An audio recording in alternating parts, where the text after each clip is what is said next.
Hello, hello, hello. Welcome back to Venture Starters. Hello, everybody. So great to see all of you here tonight. Welcome back. Hello, hello. It's great to see all these familiar faces and new faces. Okay, if you're planning on pitching tonight or would like to pitch tonight, you got to go to the reaction button and pick the hand raise and get into the queue. We basically go by the queue that Zoom basically sets up for us. We may not have time for everybody tonight, which is why we are going to do the same event tomorrow. And although we want people who are pitching tomorrow to be different people than are pitching tonight. So if you're going to pitch tonight, please don't pitch tomorrow, but I would appreciate it if you'll still come back and become part of us. And oh, wow, great. We're already over 100. All right, fantastic. Tonight's going to be a really amazing night. You know, whenever we do the life science night, we hear from some of the smartest people in our community and definitely some of the smartest people on the planet Earth who are solving amazing problems. And what I love about life science nights, you know, is that we're actually, as a community, helping to create the environment for a bunch of you founders to succeed and us to save lives, you know, or save, you know, or improve people's health in significant ways. And tonight's going to be no different. We've probably done this same event about 10 times in the last year, and we're going to try and continue to make it a regular event. And it's so great to see a number of you piling into the event right now. But I'm going to get started with the opening statements and get that out of the way, and then we'll move on to pitch after pitch. Now, tonight is going to be a little different. We're experimenting. Instead of the 90-second clock, which we've been utilizing for the last probably 2 months, which I actually love because it helps us get so many of you who would like to pitch into the event. Tonight, we're going to take our time because we have 2 nights dedicated to life sciences.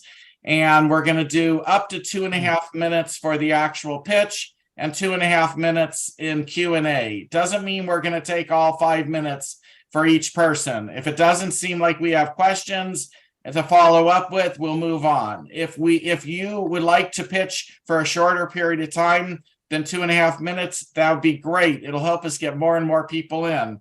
Everybody, please stay on mute until it's your turn to talk. Our event works best when everybody is on mute. It gets a little crazy when somebody has an open microphone, a kid walks in the room and makes some noise in the background, and all of a sudden it's hard to hear the presenters and people who are, you know, the founders who are presenting their own, startups or early stage companies.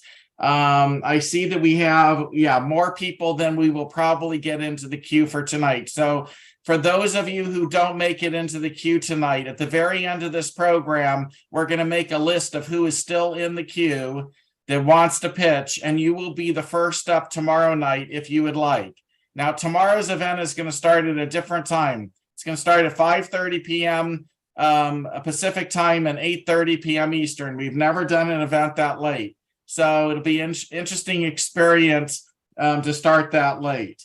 I see that with with ADAS. Okay. So a few more announcements as up to 130 people as we let people in. So tonight's focus, in case you're just arriving now, is on health, life sciences, medical devices, mental health, med tech. This is day 1 of a 2-day event. Tomorrow's event, as I just said, will start at 5:30 Pacific time. If you would like to pitch, raise your hand digitally through the reaction button. My name is Mark November. Most of you know me, but for anybody who's new or you haven't been to our event before, my wife Norma and I put this on. We pay for 100% of the cost of doing this so that we can make this free. We want this to be free to pitch and free to attend. We believe that there needs to be a place to come and join a community without cost. And we're that community. We're venture starters. We're the people that start ventures, invest in ventures, support them. We're mentors in some cases. And there's a number of service providers that we have in the room. And we've actually had enormous success in our first year. We just started our second year of doing this. And I have to say, this has been one of the most rewarding experiences that my family has ever had. I'd like you all to meet real quickly Norma November, my wife, and she'll tell you a little bit about next week's event. Norma, are you out? There you go. Hi, everyone. Welcome to Life Science Night. This is one of my favorite nights because you get to see all the wonderful, smart people who have wonderful things that they're bringing to help us in this world that we desperately need, like cures for many diseases. So tonight I have invited a few people and a lot of them are here and I'm very excited. But next week we also have Women's Night, and I will be hosting Women's Night, my first night of hosting, but Mark and I will do it together. And I will be helping all these lovely ladies, these smart women, to get their inventions and ideas into the forefront, as many of us are already doing. So tonight, let's go. I'm excited, and I hope you are too. And so next week, Women Founders, please line up for that event. We'd love to hear from you. I also want to thank all those that have joined the Ambassadors Club to help us build up our community. We've had way more people that wanted to join than we even knew what to do with. So Rajiv, who most of you know, who's been in our community a long time, who will be speaking tonight as well, he's going to be helping to lead that effort. Also, Luke is now helping to build our new group page on LinkedIn. Before, we just had a company page, which was sort of our community page, and we finally started a group. So even though groups are sort of not as in fashion on LinkedIn as they once were, I think it's time for us to still have a group page so that all of you can post whatever you want about any topic related to our community. When I talked to you all about it last Wednesday, we only had 3 people signed up because I had literally just put that up, and we now have over 100, and hopefully we'll have over 1,000 within the next couple of months, and the group page will become very useful for all of you. For tonight, let's see, for tonight, again, if you just arrived, the clock is going to be a 2.5-minute clock for the pitch. At 30 seconds, you'll hear the first ding. At 2.5 minutes, you're going to hear ding, ding, ding. And that means basically, stop talking at that point. We'll move into Q&A. And if you will end your pitch sooner than 2.5 minutes, we might have a little bit more time to do Q&A with you. And if we don't get through the entire 5 minutes, I'm just going to move us along and get as many people in to pitch as possible, so don't feel bad. And if I go a little bit longer than 5 minutes and show a little bit of favoritism towards a particular topic, it may just be because we have a lot of people that are interested in asking questions about it, and it's worth spending a few more minutes on it. So bear with me as I make some quick decisions as we're just sort of going along to make the event work. All of our events are listed at venturestarters.com. In 2 weeks, we're going to do business to business. And in 3 weeks, we're going to do something we've never done before called Who Has a Unicorn to Pitch? I'd like to see if anybody would like to stand up and pitch and try and make an argument that they have a business model that will be worth $1 billion someday. So curious who in our community actually is brave enough to try that. So I have a feeling we'll have a lot of people that will want to do it, and it'll be a lot of fun. So come back to that one. It's, I think, October 4th. And I just put that event in Venture Starters, which we're going to try and do a few things that are more fun. Also next month, we're going to, and I don't have it up yet, we're going to do an event focused entirely on valuation. And I'd like to have an event where some of you will pitch your startup, and then tell us how much you think your company is worth. And then I'm going to create a small panel, and we're going to all come up with our own valuations based on your pitch. We're going to see how close we all are. And I think it'll be a very useful evening to talk about one of the hottest topics, which is how do you really justify the valuations? Many of you have been overvaluating a lot of your startups, and you've come to find that you can get the investors you need when you modify your expectations more in line with what's going on with the real world nowadays. Things have changed in the last 18 months. That doesn't impact all of you. Some of you guys have amazing, very valuable startups, but I do want to point out and show how valuation is playing a role in the future. And so we're going to have an event for that. Again, please stay on mute unless it's your turn to talk, and only turn on your mic when it is actually your turn to speak. I'd rather you wait until it's your turn than because you think you're up next, you turn your mic on and then we get some background noise. My name is Mark November. If you just walked in the door, we're now up to 162 people, which is amazing. So we'll probably have over 200 people coming in and out of the event over the next 2 hours. If you don't know me, look me up on LinkedIn. Please follow me. I have over 32,000 followers now. And I like to reach out to everybody through a newsletter that I put out occasionally. So please follow me if you're interested. Let's see. Oh, chat. If you haven't opened up the chat, open up the chat. That's how everybody meets each other. If you have a reason to hook up with a particular person, do a direct message to them. If you want to say something in the chat that everybody reads, please do not embarrass any of our founders. We are not, the rules of our event are very simple. Play nice, act nice, and try not to embarrass anybody. That is not our goal. Even if you don't believe in the science or what you're hearing, this is not the place to air it in front of a large group of over 100 people. You can take those conversations offline or make them one-on-one. That said, I invite everybody to ask questions. Everybody that has a question, when you hear, you could, and unfortunately it's a free for all. So when I get to the Q&A portion, you have to turn on your mic and just start speaking, and hopefully we won't have too many train wrecks and we'll be able to organize it in an effective way so we can get some additional information from those that are pitching so it makes sense. Also, for new people who don't know me, I love to build teams. I spend a lot of time helping you all build your teams.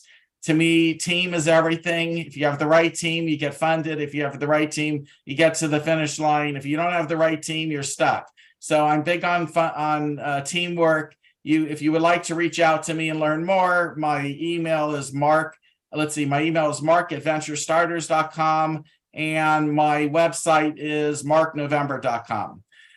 We're going to get started. So I am very, very happy to bring up our very first presenter. He doesn't have his hand raised because I actually asked him to just be available to be our first presenter. Dr. Isaac Elias, I met a few years ago. A mutual friend, basically said, Mark, did you know there's this gentleman, this doctor who has solved sepsis. So I was absolutely intrigued because my mother died of sepsis. My grandmother died of sepsis. Norma's mother died of sepsis. So for those of you who don't know what sepsis is, and I'm probably not going to say it exactly right for all you brainiacs in the room, but people go into the hospital sometimes with something else and they get this infection, and then this infection creates massive inflammation which damages the organs, and then the patient ends up with organ failure. And so basically you have 11 million people, according to the CDC, who die annually worldwide of sepsis. I learned later that sepsis was part of acute kidney injuries and a whole bunch of other situations, and some of these topics and terms are commingled. That said, this is a killer, and 1 in 3 people who die in a hospital, 1 in 3 die of sepsis. 1 in 3. So Dr. Elias, I met a few years ago, and I couldn't believe how great his idea sounded, and I was on board immediately. And I've been trying to do everything I can to make sure and help out Dr. Elias. You're going to meet him now. He's going to tell you a little bit about what he's doing. We would love to find investors and people who would like to help us move the company forward. And with that said, here's Dr. Elias. Hello to you all, and thank you, Norma and Mark, for the invitation and the opportunity, and for being a part of such a dynamic and great group.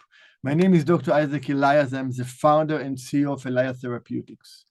Elias Therapeutics offers an effective and safe solution to the most common life-threatening medical conditions where no solution exists. That's what's unique about what we do. Our initial focus is sepsis and sepsis-induced kidney damage. Looking at sepsis, and Mark did a great job, 11 million deaths worldwide, close to 500,000 deaths annually in the USA alone. 2 to 4 million incidences a year in the US alone. And as Mark said, 1 out of 3 deaths in the hospital. Mortality in the ICU, 40%, can go up to 60% based on the severity. And the sad part, there is no available treatment. Nothing changed for truly treating sepsis for decades.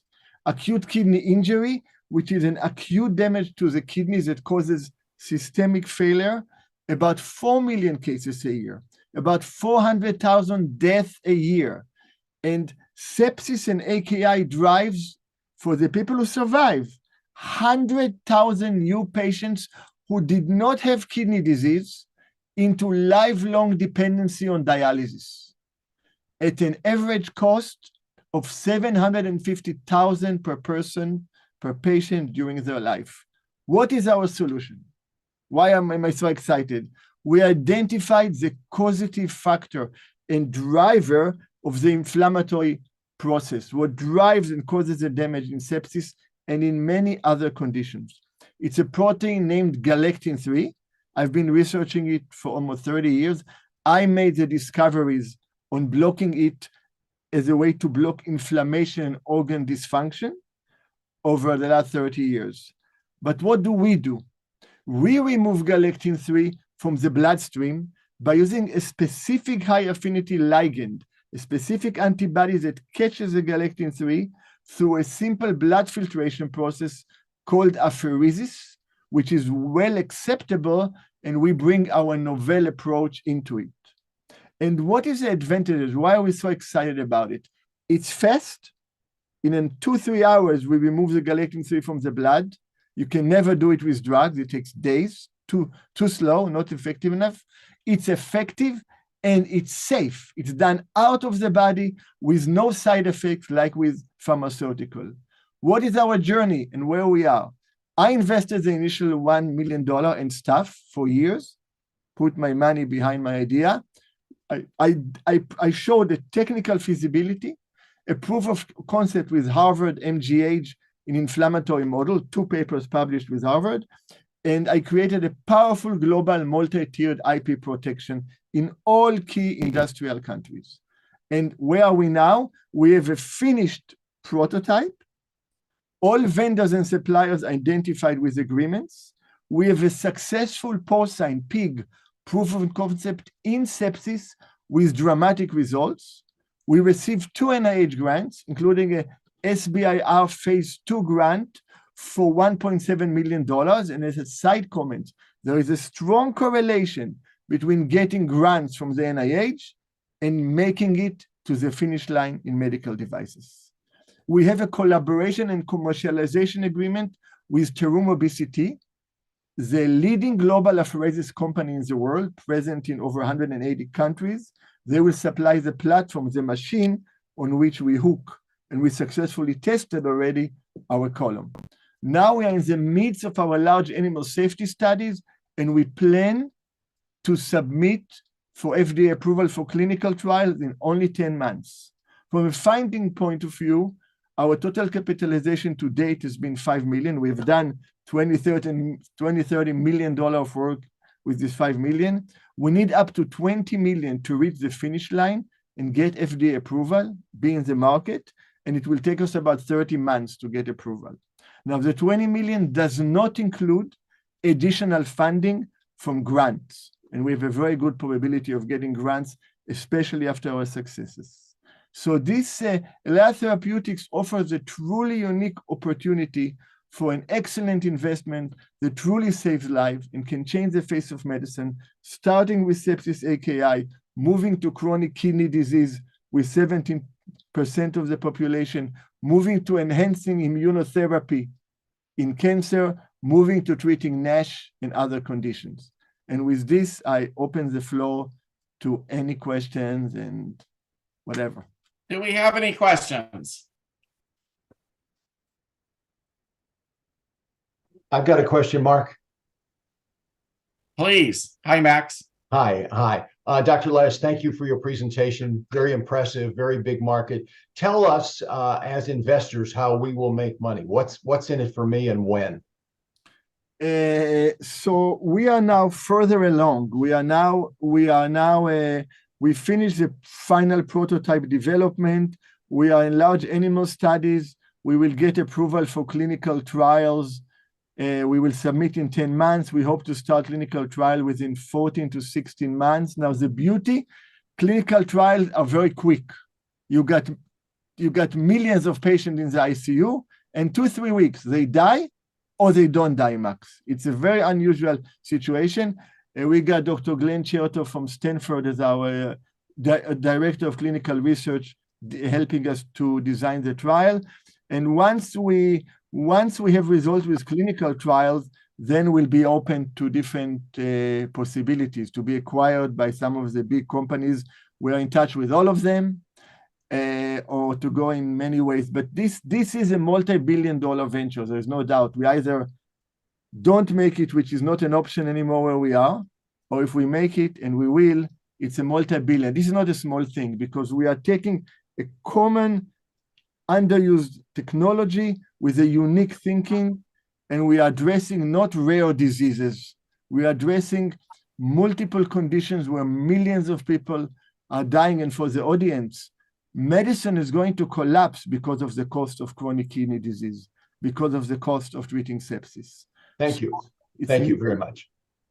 Thanks, Max. I just want to point out a couple of quick things. I'm very familiar with all of this. So there's an easy 10x return on investment if you actually spend a few minutes talking to Isaac outside of this event and diving deeper and taking a look at our deck. You'll see that the likelihood is that we're going to be valued very, very high when we get further through this process and get to FDA approval. The animal tests prove that Dr. Isaac has figured it out and that it works. And just so you know, this apheresis machine that Dr. Elias keeps referring to is in every single hospital, every single ICU. So we have this little device that he was showing you that literally is a disposable, and it goes in line to this apheresis machine, which is essentially a blood filtering machine. And we're then collecting this galectin-3 protein, eliminating the possibility, hopefully, of the patient dying in the ICU.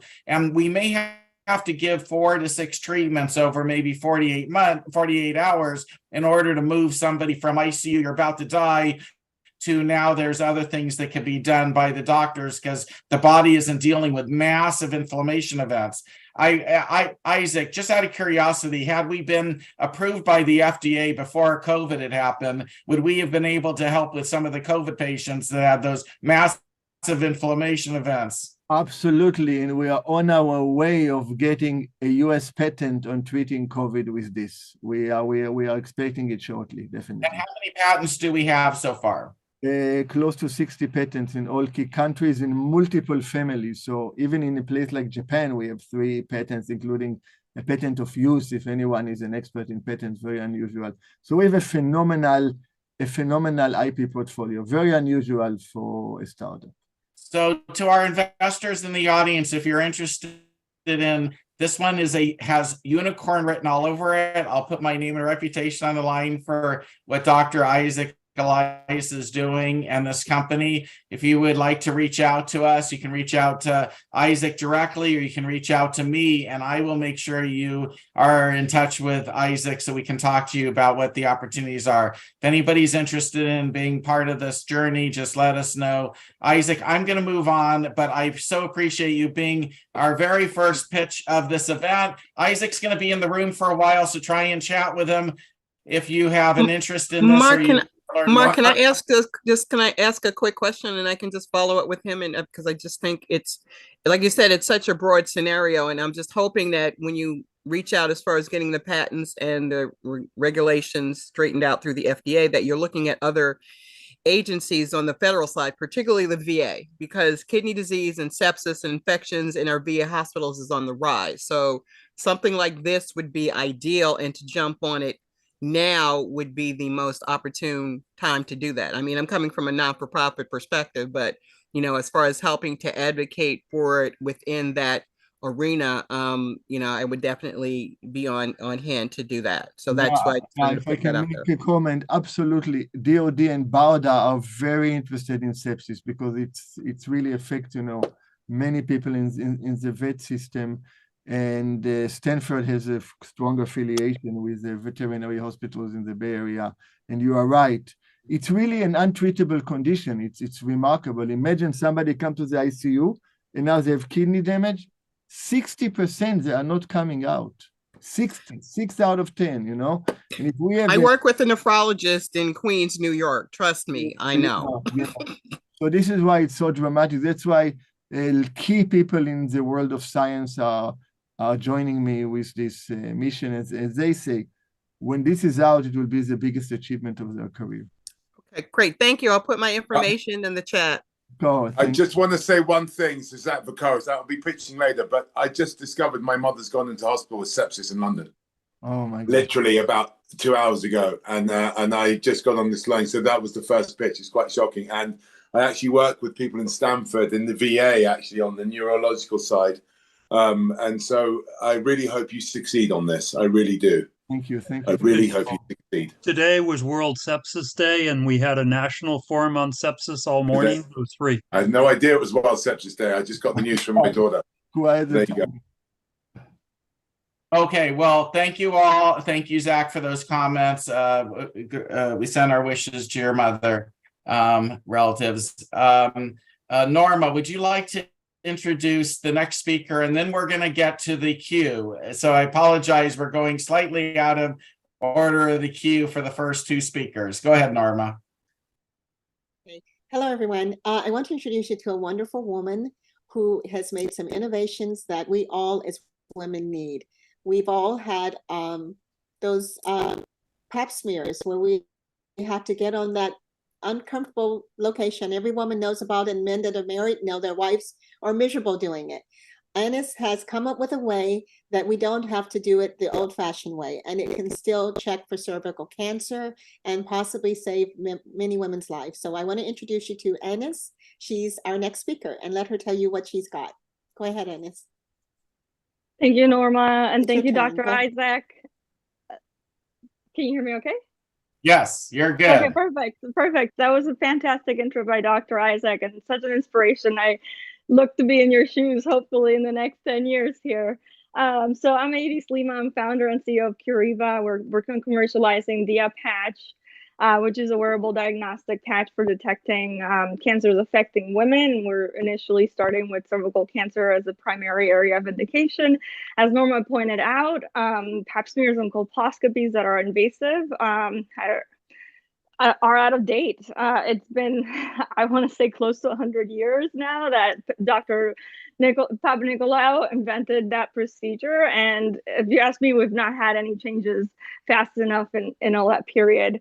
Let's see. So the market worldwide is over $14 billion alone for cervical cancer. And we do have the capacity to make this a platform product. So after cervical cancer, we would be serving the ovarian cancer community, as well as endometrial cancer and beyond.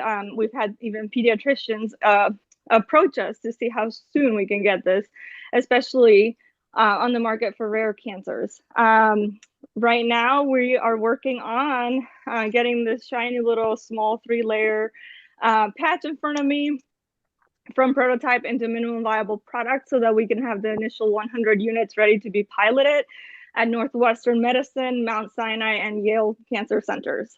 I have a fantastic team. Our CSO is based out of Northwestern, and we have someone who's an entrepreneur in residence with Yale.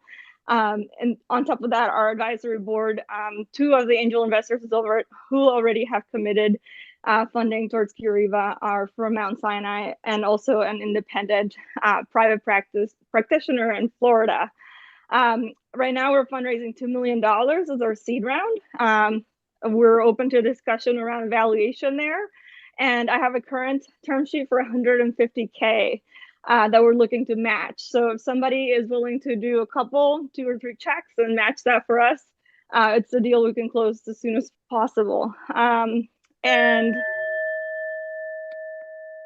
That you still have 30 seconds if you. Oh, That's I without didn't the see the first clock. one. Okay, so DF Patch is basically the sophisticated first step to non-invasively get us more information around the biomarkers that speak the truth of any disease, and Curio is on a mission to digitize this. I'm happy to answer any questions. So basically, you apply it to the outside. It's external. It's not having to go, Yeah, I didn't go into any of the technology. So we are using hollow microneedles. And for the third time that I've spoken to a supplier or a strategic, we come to find that we would be one of the very first ones to utilize this. Microneedles historically have been used to do drug delivery or utilized in vaccine patches. But as a startup in this day and age, that's truly novel, drawing what we're calling liquid biopsy interstitial fluid out of the body. So we are sampling a completely different liquid, and that is also what allows us to target improved biomarkers in this capacity. And then the assay, which is why there's such high sensitivity and specificity behind it, it's a synthetic riboregulator. Try saying that 3 times, which is way better in terms of sensitivity than anything that we have on the market. So if you can imagine, COVID or pregnancy test is one molecule binding to a molecule, and then there's a plus or minus or a color change. For us, it's like a Velcro. Unless there's 15 to 20 nucleotides, sorry, my biochemistry background's kicking in here, all fully attached, this switch will not turn on and tell you that there's the presence of that one biomarker. In addition, it is a multi-analyte tool. So we're looking not just at one biomarker and the control, we're looking to see if there's 3 or 5 present that are already associated to the pathology of cervical cancer, ovarian, or endometrial. Anybody else have a question? I have a Yeah, question. Mike, yeah, I do too. So Go this ahead. is Beverly. Yeah, go Okay. ahead. Go ahead, Beverly. Just real quick, when you have a diagnosis of suspected cancers, what does it do with someone that already has just been diagnosed? My sister just went through this on Friday. She had surgery. Sepsis was going to either kill her and they ended up taking her complete colon out, but they said it was ovarian cancer that started it, went into the colon. It's been a nightmare for this past weekend. So is there anything that this does to reverse any of the cancers, or is it just for the detection of? That's a fantastic question. I mean, our go-to-market, if we were to do it 5 to 7 years out, we hope to exit before then and with a significant digit. But this can definitely become a companion diagnostic wearable. So basically, meaning that you diagnose and you treat. So in the case of ovarian cancer, as you've pointed out, it is detected way later, stage 3 and 4, at which point the mortality rates are way higher. About 80% of the women relapse. And so in that instance, it's more immediate to provide the same drug delivery for whichever treatment they're on. And so we truly think that that's a completely parallel path to a go-to-market or a staggered one for sure. And the microneedles are the heart of that. They're able to deliver drug. I mean, for years they've been doing that now. Thank you.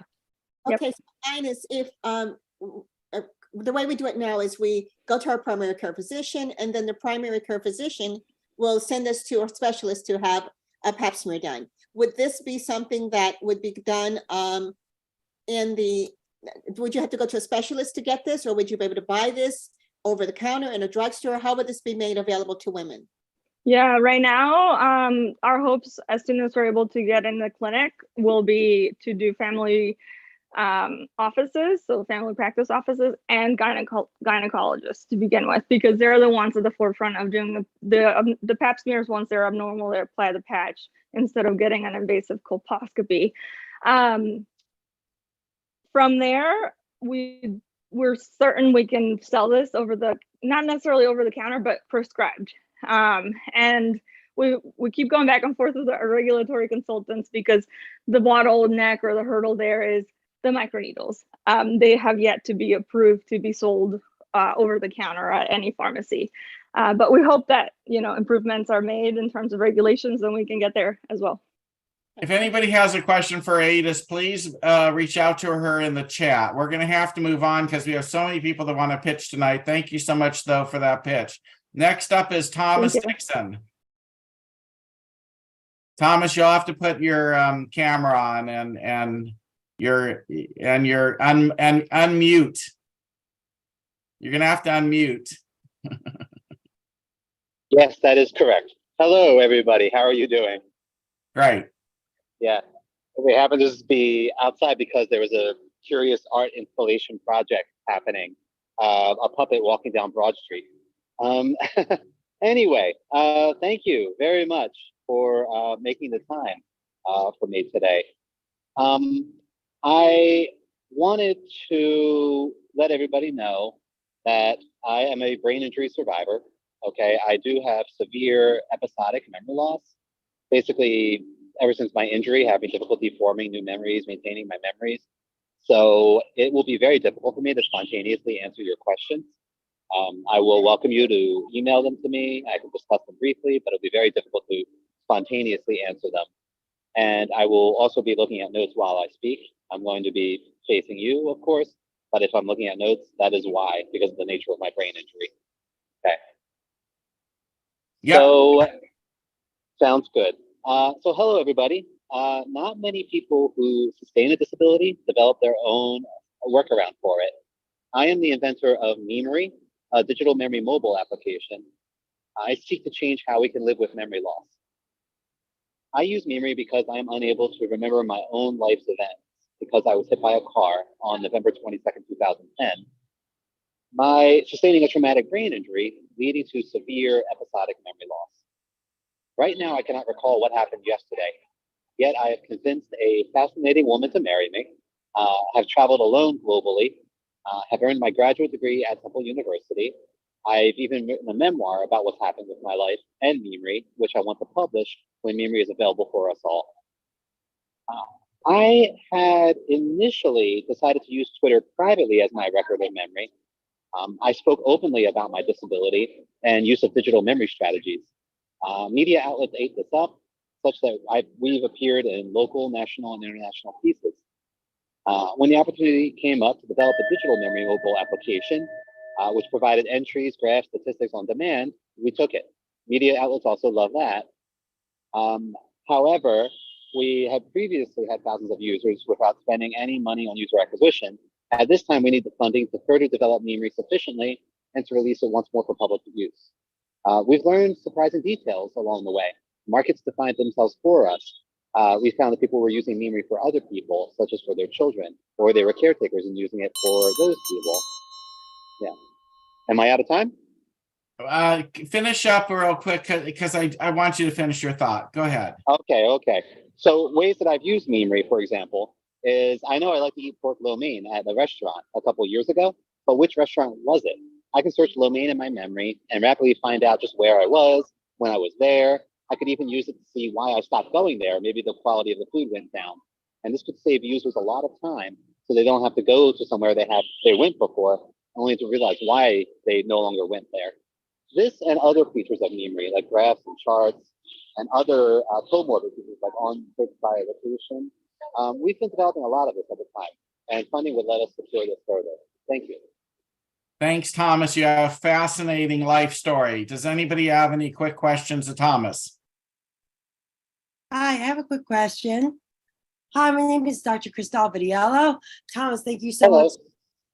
Thank you so much for sharing your story. It is very fascinating and interesting.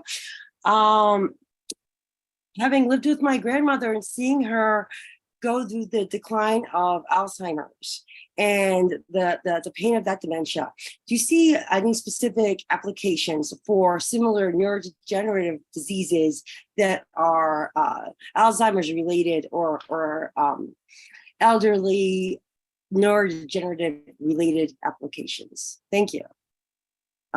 Yes, thank you for your question. And I understand. Who does not understand the pain feeling with relatives of aging, dementia, memory loss. We all experience it to the people who suffered with it as well, and the caretakers. So thank you for sharing about your experience.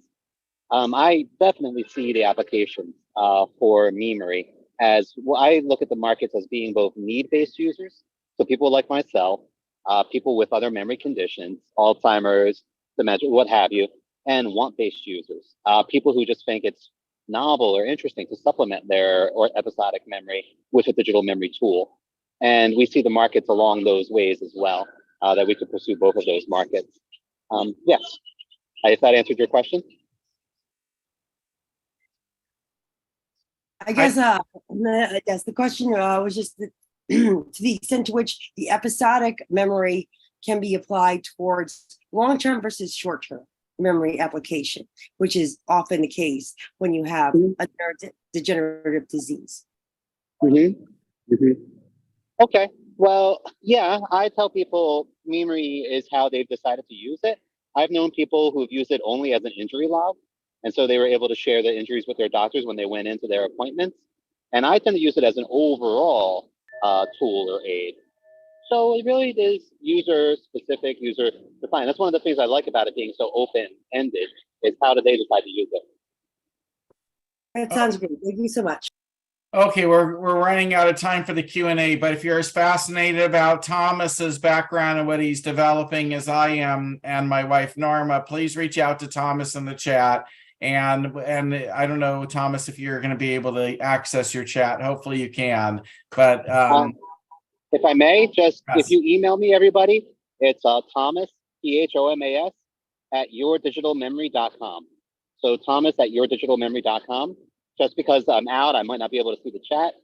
Feel free to reach out to me there. Okay. Perfect. I like that. All right. Thank you, Thomas. Thank you. All right, we're going to continue with our queue. And up next is Soren. Hi. Soren Madsen here. I'll be presenting with Julie and Mark as well. I think he might be the next one in the queue. But thank you for having us. We are Axon Interfaces, and our mission is to help you ascertain your brain. Across the globe, Alzheimer's disease is a massive epidemic, costing Americans $300 billion annually, with a forecasted global cost to rise to $2.8 trillion by 2030. And current neuroimaging methods like MRI, CT, and PET scans are all used by physicians after an official diagnosis and at a point where treatment is no longer effective. So Axon Interfaces is revolutionizing this paradigm through the development of a preclinical diagnostic utilizing advanced EEG hardware and software. Our current software meets the standard care in the clinical setting, and our system is poised to be 500% faster and 20% cheaper than the closest competition. We also maintain real-time performance to provide lab-grade results without the lab.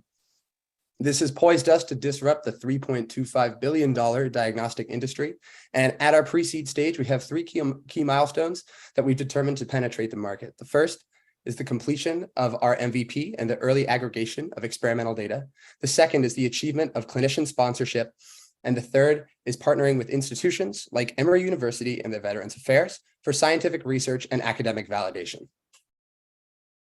We are a team with 30 years of combined experience in neuroscience, engineering, and regulatory approvals.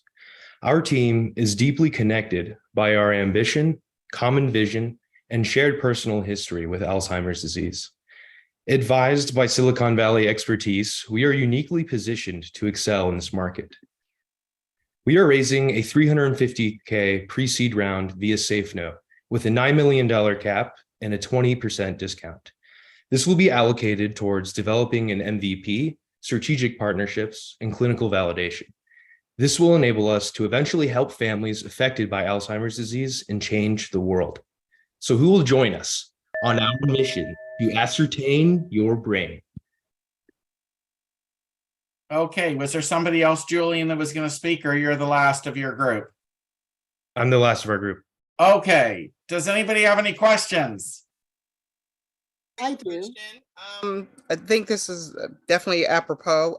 Like I said, in a region where we have the mental and the dementia concerns with our veterans, but also we have a lot of older patients. And you said about getting the doctors. How are you, or what doctor pool are you looking at to generate those doctors who are going to be working with you with the testing, whether it's from the VA or kind of like on the ground, because New York Metro is a prime area for testing. And we do a lot of clinical research because we're a nephrology and internal medicine specialty office. So just curious as to how you're going about that.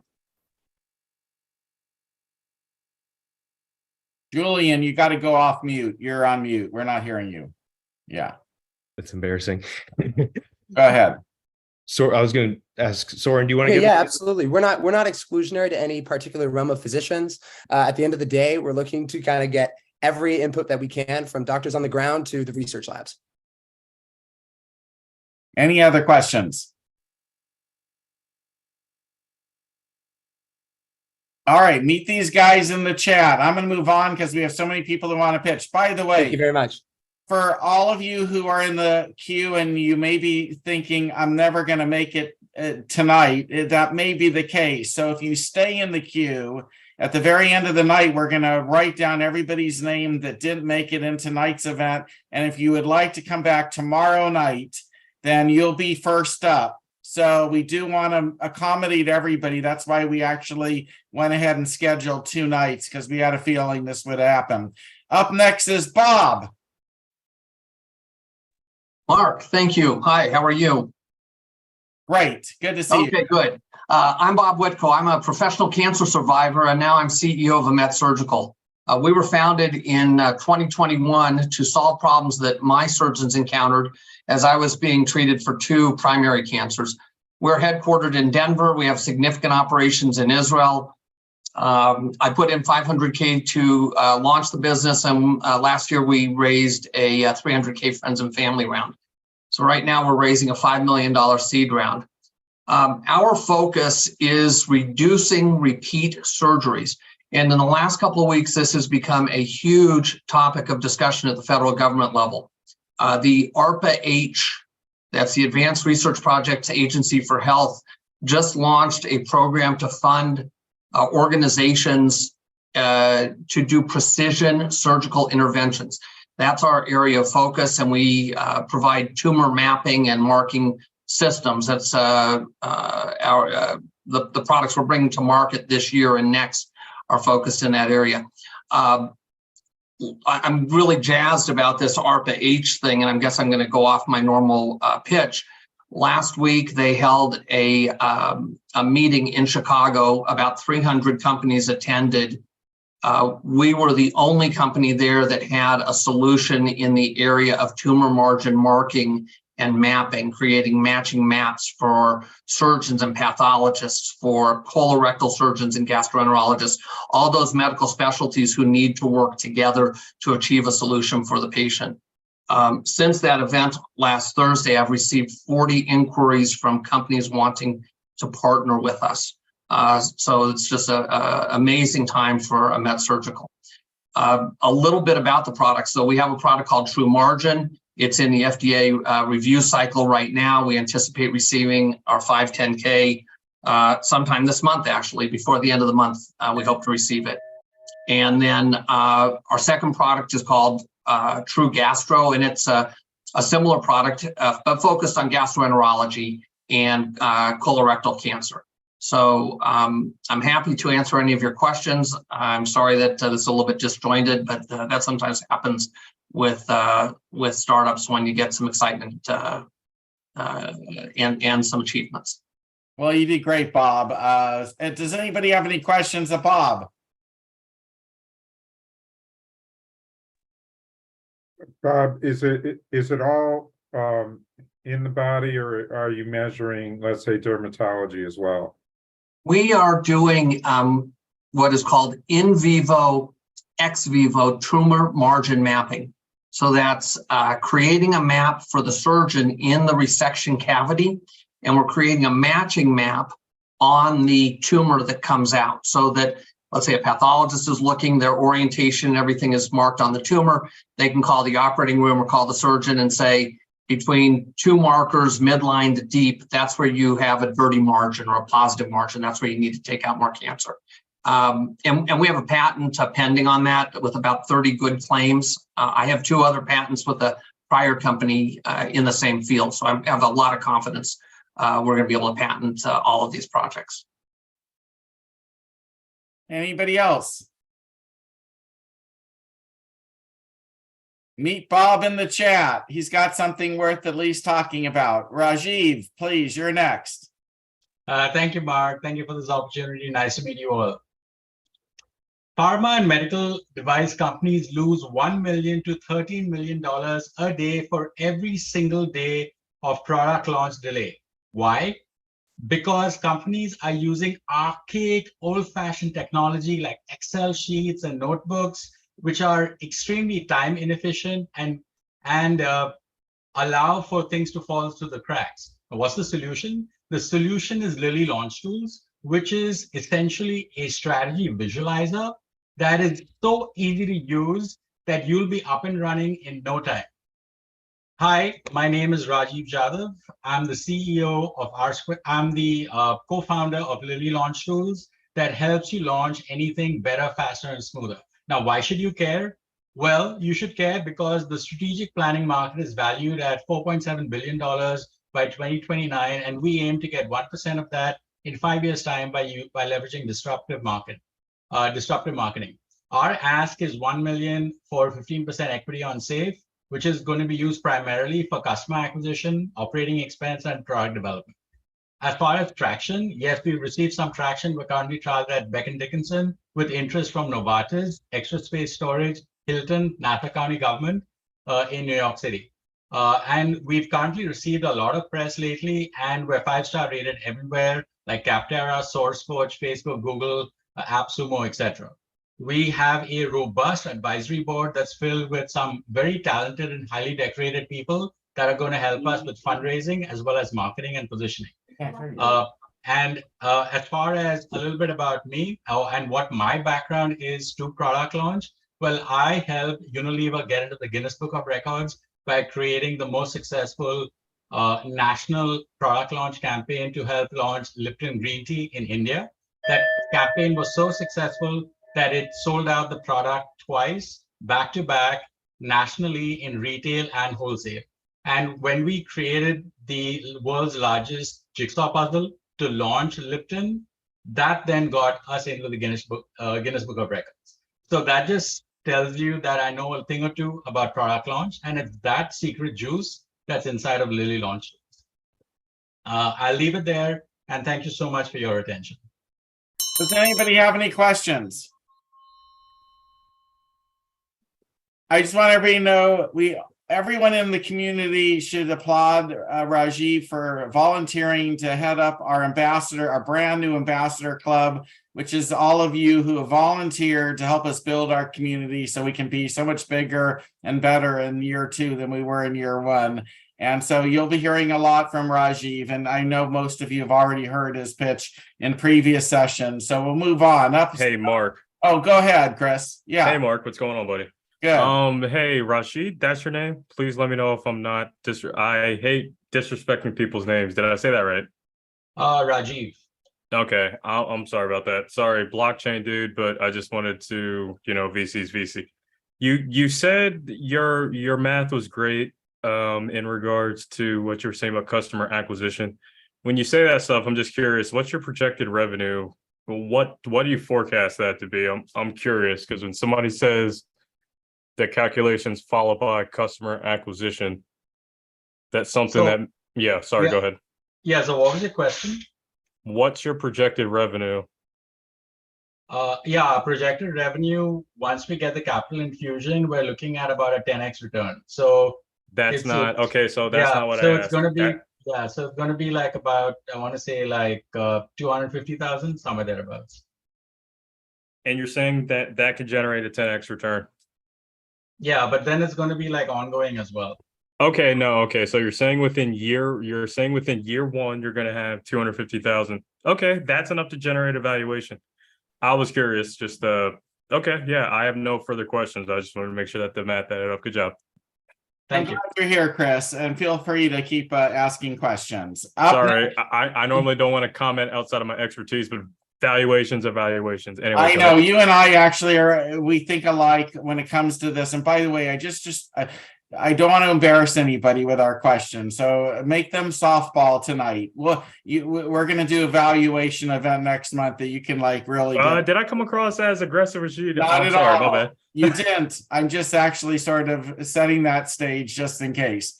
Up next is Treya. Hello, everybody. I actually love hard questions. They make me better. So I welcome hard questions. Okay, let's start. Who here struggled with fitness and exercise or is working on his six-pack for about 5-6 years? Well, I do.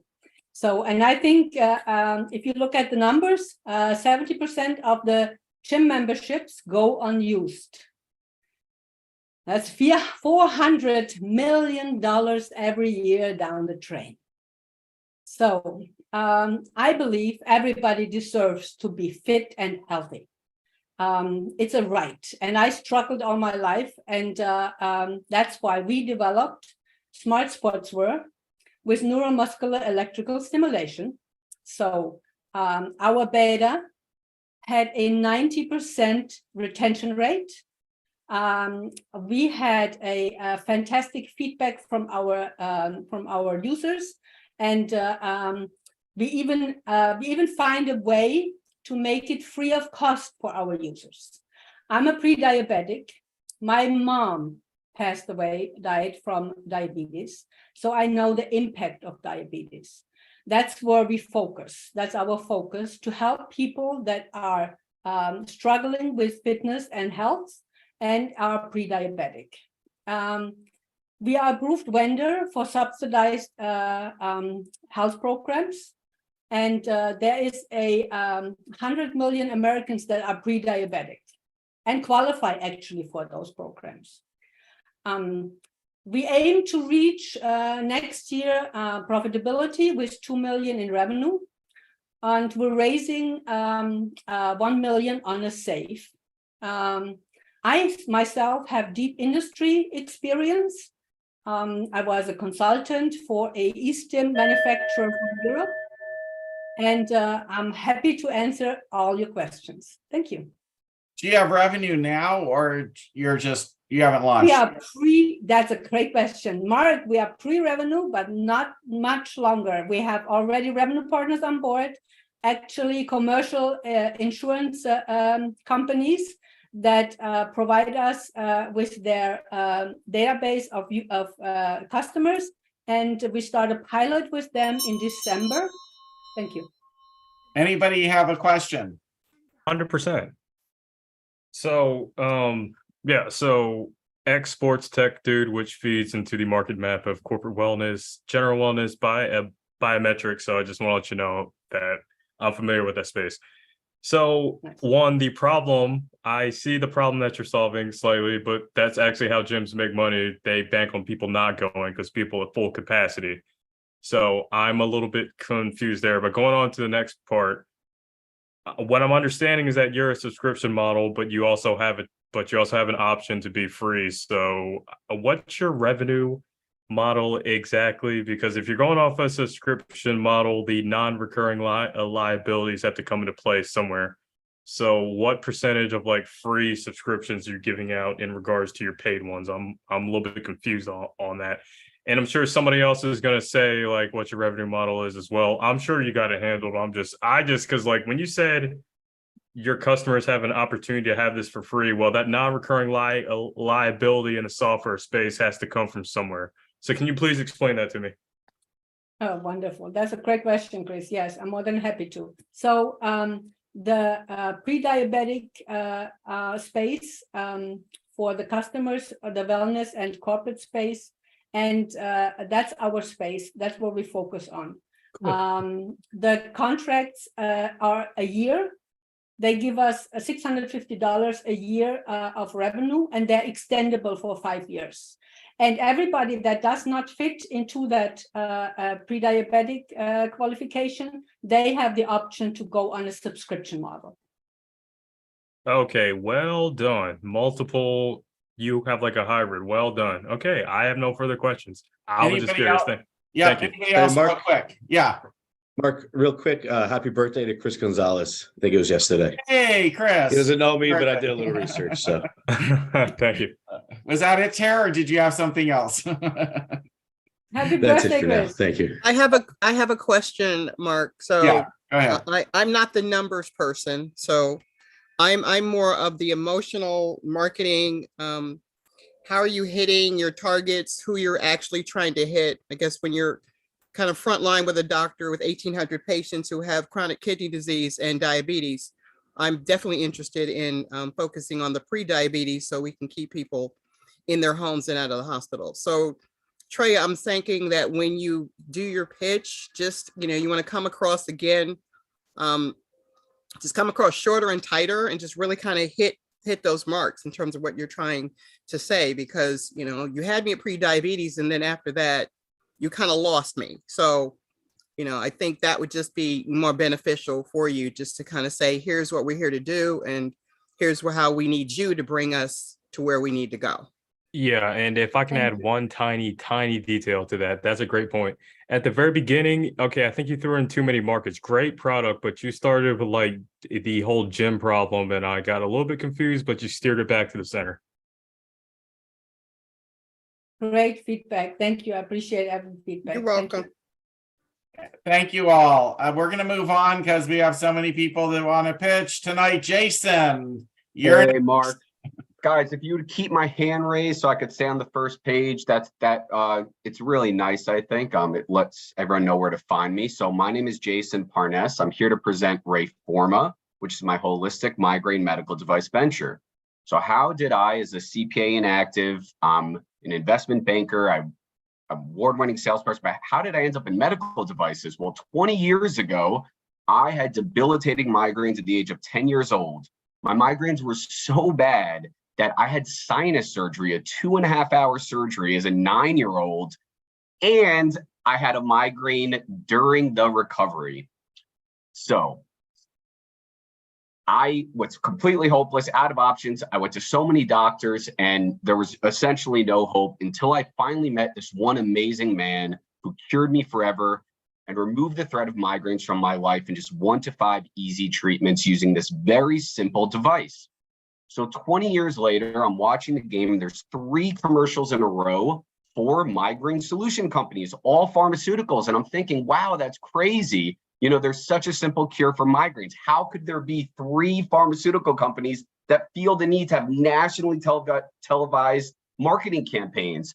Well, it got me thinking, why has no one continued this amazing doctor's work when he suddenly and sadly unexpectedly passed away? And I took it upon myself to do so. And now I'm USPTO and PCT patent pending on an improved version of this device that can be used at home.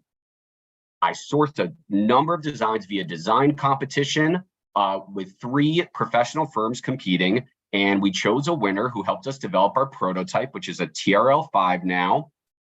Our product is extremely unique in that it's holistic and we're treating migraines in a way that nothing on the market is currently doing. One step further than that is to say that there is even a biomarker that we are going after. It's not exactly here, but there's a biomarker on migraine patients that is inflamed, ever-present inflammation that you can feel with just a finger. We are the only device that's treating this inflammation. And from what we see is when the inflammation decreases, we notice the patient's potential for feeling head pain is decreased as well. And in some cases, like my own, they never suffer from migraines or even recurring headaches again. So now I've assembled a tactical team to get me through the initial manufacturing portion, the FDA and the device design portion. I have IRB studies that show this didn't just work on me. 50% of patients went 3+ years migraine free, and we have 20% raised. We really need a lead investor. There's a lot of people just hanging around me, but I need a bird dog who's going to champion this. And if you know someone with migraines, I encourage you to challenge me now, ask me really tough questions, and I'll leave it to the Q&A. Thank you guys so much for listening. Does anybody have any questions? And by the way, before anybody just jumps in, Jason, we do not know for sure why, but It seems that Zoom randomly will choose to unraise people's hand once they start talking for a period of time. It doesn't happen to everybody. I don't know why that is. Nobody on our team unraised your hand, but this keeps happening every single week. It's one of the reasons we're looking to find another platform besides Zoom. It's among many of my pet peeves about Zoom. But in any event, we didn't do that. And if any of you ever think that that's the case, just so you know, nobody on our team is unraising your hand. Does anybody have any quick questions of Jason? Yeah, can anybody use your device to try it out now? Or does it require Absolutely. approval? There's a doctor in New York who's still doing treatments clinically with the Predicate device. The Predicate device was super archaic, very hard to use. And my patent pending device, along with all of the designs that I sourced, which I ended up going with my own design, but I do have inventorship rights through this competition. Each competing team is given consideration. So I do have a device you can use clinically. I also have a prototype that is technically 510K exempt. I'm not just readily using it because, I'm trying to keep all risks to a minimum right now as a startup. But I do have a doctor based in New York, 40 minutes from Manhattan, who treated a pregnant woman last year. She did 2 treatments. She was a lifelong migraine sufferer, and she hasn't had migraines since. And those are the stories. Like, I'll never stop. I could get no response from anyone, but this has really become a life mission for me. And I'm really not going to stop until everyone knows about this treatment that changed my life personally. And once enough people know about it, then I'll talk about exits and stuff. But the goal is to make sure that the general public can have that same patient experience that I was blessed enough to have. Anybody else real quick? Thanks for the I question. would just say, I'll go after Jim Kramer, CNBC. He's the head of the National Migraine Foundation. He's always teaching about it. Always talking about it. That's Suffered from migraines his whole life. You want big money? Go get them. A referral goes all the long way. He's New York. He's Cherry Hills. Well, I don't. That's where I would go. That's actually not a bad idea. Appreciate it. I have a bunch of athletes, celebrities. I have lists on my computer of all of these future influencers for over-the-counter holistic migraine device. But again, it's a slow burn, a startup. And when you really have something you believe in, you just got to take it one day at a time, I think, and know that you're making these little milestones that are going to add to that big picture that you see and I'm trying to convey to the rest of the world. But I encourage people, hey, migraine suffer and you don't reach out to me in the chat. I have stuff that no doctor is sharing with you. I just went to a headache and migraine conference at the end of June. And it's very compelling material. I can't wait to share it with some of you guys. Jason, I couldn't find you on LinkedIn because there are too many people with your name. I've reached out privately in the chat. I have a friend who is who's Jim Kramer's former producer. Please connect. All right, Mark, great idea. And Jason, please follow up with Mark. He's amazing. But we are going to have to move the conversation on. So anybody that wants to talk to Jason, reach out through the chat. Andrew, you're up next. You got to put your camera on. Yeah, sorry, I had logged in with mobile, now back to the computer. So find the other Andrew Gilmet that's a few pages down. Hello, everyone. My name is Andrew Gilmet, and I'm the president of Onslaught Health. My grandmother, Claire, was in a nursing home when she had a bout of diarrhea that was flushed before direct care staff could witness it. Now, because there was no evidence, she received no treatment. And 2 days later, she was hospitalized for severe dehydration. This led to a series of cascading events, and within 6 months, Claire passed away. None of this ever should have happened, but that one flush made all the difference. Now, I was stunned to learn that simple monitoring of body weight, bowel, and bladder data could indicate the onset of health issues like dehydration, congestive heart failure, and many other serious conditions that could lead to hospitalizations if not addressed early. But the outdated manual charting process currently used in nursing homes to monitor this information, it yields incomplete, inaccurate, and untimely data, costing hundreds of hours and thousands of dollars a month to perform. Couple that with a significant shortage of direct care staff in nursing homes, and the result is over $3.2 billion spent annually by Medicare and Medicaid on preventable hospitalizations that could lead to tragic outcomes like my grandmother's. In short, the lack of this simple data is a serious health hazard to our nursing home residents, our loved ones. That's why Ensemble Health has developed a Smart Commode, a total hardware software solution focused on automating the data collection. Our universal retrofit kit attaches to any commode to collect full body weight and digital images of bowel and bladder output at every toileting event. Direct care staff can use our web dashboard to access the complete current and historical record of this data and use their training to look for changes that may indicate the onset of serious health issues. So now, care staff can focus less on data collection and charting and more on resident contact hours to improve health outcomes. Now, our revenue model is driven by a subscription service to that data.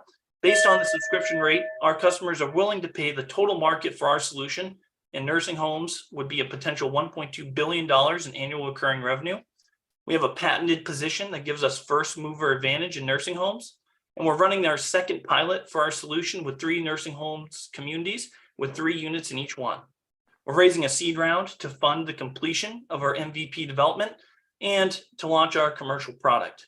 And that is Ensemble Health. Together, we can ensure no behind is left behind. Thank you for your time. All right. Well done, pitch. Does anybody have any questions? Hi, Mark. It's Callie. Yeah. Hi. So, are you in school in Ames? I was in Ames. I was going to do a master's degree, but I'm out of Ankeny now. So Ames is kind of the hub spot for our concept. But yes, Ames, Okay. Iowa. Okay, because the University of Iowa system has a lot of money, and so does the Iowa Economic Development Corporation. Have you reached out? Have you looked into this? Yes, we're pretty familiar with a lot of the startup ecosystem here as we've kicked off the raise and talks with some of the groups around the state. If you have any other ideas besides that, but yeah, we just won third place. Okay, Oh, go great. I ahead. was in Omaha before Wisconsin. I was at the WEDC in Wisconsin, and then I was in Omaha for several years. So I do know the Council Bluffs, Iowa region and Des Moines pretty well. My reasoning behind that is Ames has a very large pool of alumni and donor pool, and they have a lot of startup pitches, and you could wind up pulling in really good team for equity partners and young startup enthusiasts for technology support on campus. I highly suggest that. Is Ames Iowa State or University of Iowa? I'm really sorry. I apologize. Yeah, Iowa State Cyclones. But no, Okay, great so feedback. the emeritus, the retired chair of computer science from Iowa State, is a very close family friend. He's in Omaha. He was one of my close neighbors. And so I could speak with him. Dr. David is wonderful. There's a lot of money tied to the University of Iowa system, and I highly suggest that you either matriculate or get some equity partners that are still part of the system so that you can pitch. Things like Generator in Wisconsin are big forums that you could still participate in regionally. Okay, cool. Sorry. No, Callie, it's great. Okay. I mean, the whole idea behind Venture Starters is to help us all along. So we aren't just investors, we're also mentors and people here trying to give good advice and move us all towards the success line. We're going to have to move on though. Up next is James. Hi, everyone. My name is Hold James. on a second. We've got a bunch of James. sorry. I'm sorry. James Hammett, you'll be soon, but James Hongs is first. Wow, you pronounced that right. That was good. Most people will not pronounce that right. I appreciate that. Yeah, it is Hongs. Thank you. Thank you, Mark. Good to be here. I heard you guys talking about me when you were talking about the unicorn and being worth $1 billion. So step up and talk to you guys a little bit here. So I want to do something I haven't done before. I want to show you the steps in which this business would be successful. First of all, from a patient standpoint, okay? You go to my website, you see potentially 50 doctors there because you need a prescription for something. $50 for 3 appointments, $17 an appointment is a pretty reasonable price point, right? And they never expire. So that's what's going to draw people in to use this, because it is the future. It's telemedicine is saving people time and money, and it's where we're going, whether we like it or not. Okay. So that's how we get people. And if this doctor wrote you a prescription within 10 minutes, why would you not want to keep that doctor forever? Right? And who wouldn't want to keep a veterinarian forever that charges you $10 to look at their animal and tell you if you need to go see a vet or not? Right? So that's the idea for consulting. Now, from a practitioner standpoint, you see someone the first time that's qualified in two different ways. They paid my website $50 with a credit card, so they have some money, and they chose your profile out of all the other doctors that were on there. So you're getting a qualified lead. You talk to them first for the first 15 minutes for free. Then you keep the customer at a price point of your choosing. Any practitioner that needs customers, it's a win-win situation. You help us out by talking to them once for free. You keep them. You keep them for the rest of your life. That's the idea. So that's what I'm trying to do here. And that's why I've gotten so much feedback, positive feedback from both practitioners and patients that want to see something like this come to life. Okay. There's a lot of different gems. We're running out of time here. I get messages on the website all the time. Oh, we want to give you 2.5 million, but you have to buy a bond for $10,000. I don't know if they're scams. But I could use help in decoding all this. My time is limited. There's lots of other gems. Also, one last thing. 10 years ago, I was in a dark place calling crisis lines, and they would say, don't call us anymore. That's ridiculous. When there's lonely people out there, we're solving that problem. And not only are we solving it, but we're creating a sustainable business model, because it's not like all the other warm lines that rely on funding or a nonprofit. This is actually a sustainable business model. I'm open for questions. Thank you. All right, James, one thing real quick before, if anybody has a question. For any of you who are being asked to give money to buy a bond or an insurance wrap, I've heard of that as well. Or you have to all of a sudden advance all this money before you're going to get this huge sum of money. Please beware. I have yet to hear of any of those ever working. That doesn't sound like something that's real. So please be very, very cautious about that. Does anybody have a real question of James? Yeah, is this animals or people? Oh, no. This is people, practitioners, doctors, veterinarians, financial coaches, anyone that can do a consulting with you on a one-on-one basis to improve your life is welcome on my website. We're going to meet. Do you have another question? Go ahead. I'm sorry. Yeah, so I got two. I think you answered the first one, Mark, but the second, actually, I'll circle back to that one because I'm a little bit confused. So what you've essentially said is a disruption to a typical B2B marketplace type of model. I think in your next pitch, I think you might want to see what the big differentiator is, because I spent a lot of time with Mark Cuban companies up in Dallas, Texas, and they have a lot of startups that essentially do what you do. I think I heard the disruption, but let me go to the second question. I think Mark hit on this. When you were going to your ask, did you throw in a security in there along with your ask? Because I've never heard of that. No, I didn't. Or heard of that working ever. No. That I was just referencing a message that somebody sent my website. They sent my website and say, we want to give you 2.5 million, but you have to buy this thing for $10. Okay, well, what's your actual ask in regards to funding? We're looking to raise $1 million.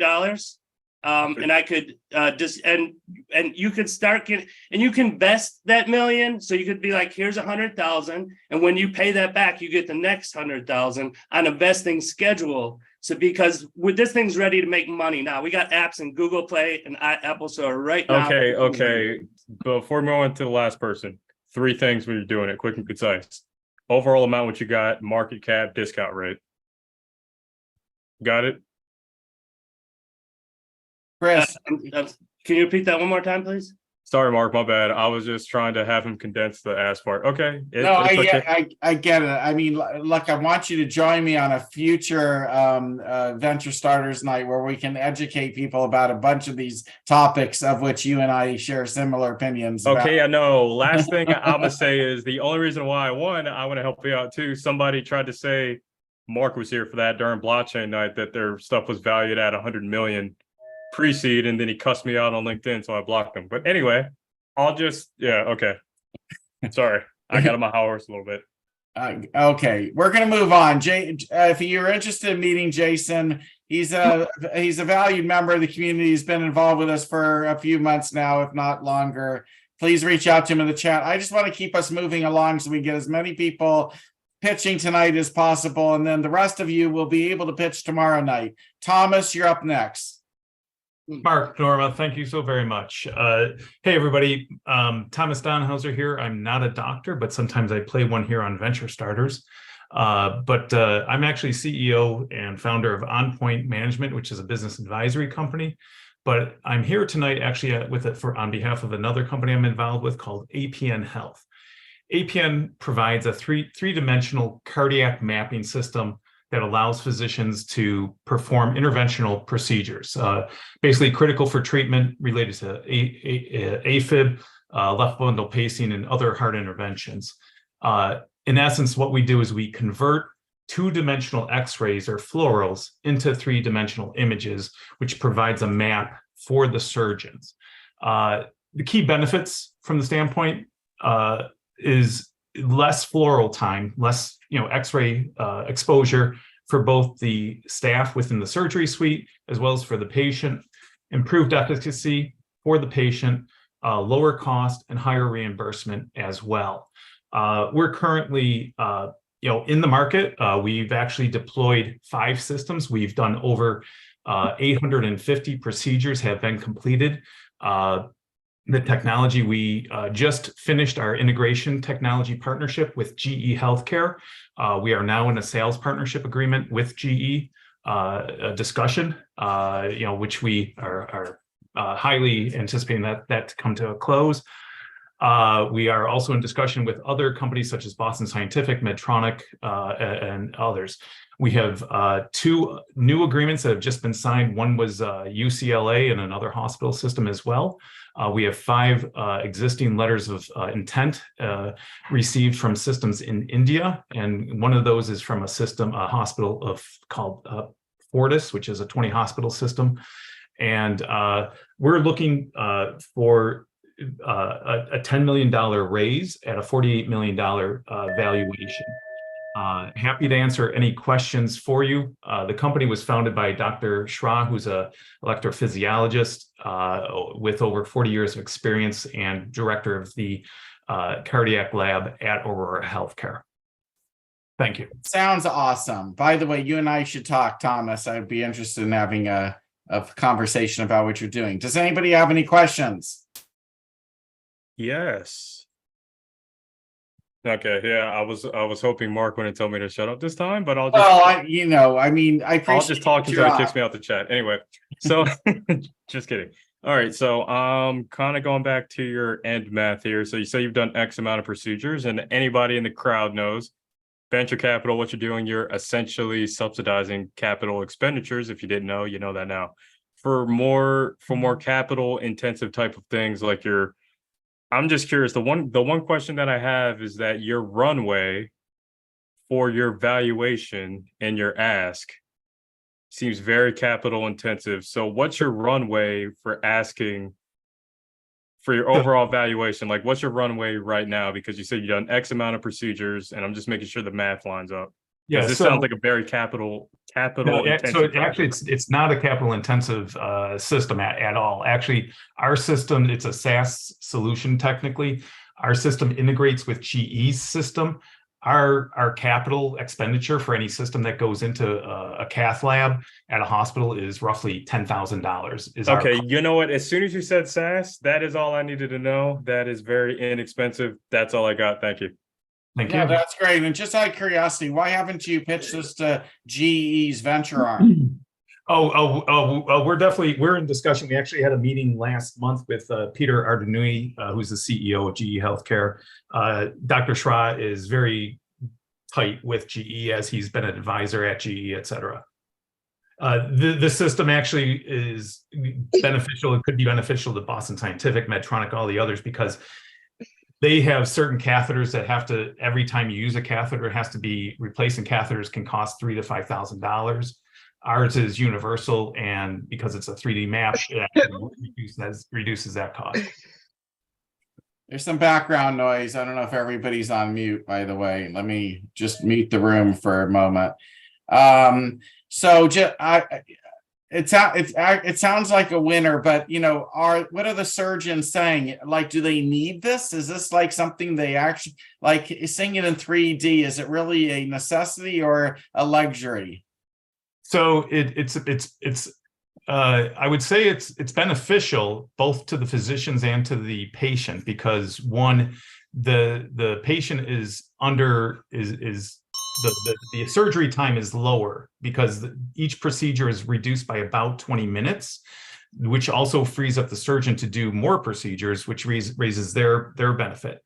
The fluoral exposure, the X-ray exposure, when you're in a surgery suite, they keep, the table moves, they take an X-ray, table moves again, they take an X-ray. So that exposure to the team is also greatly reduced.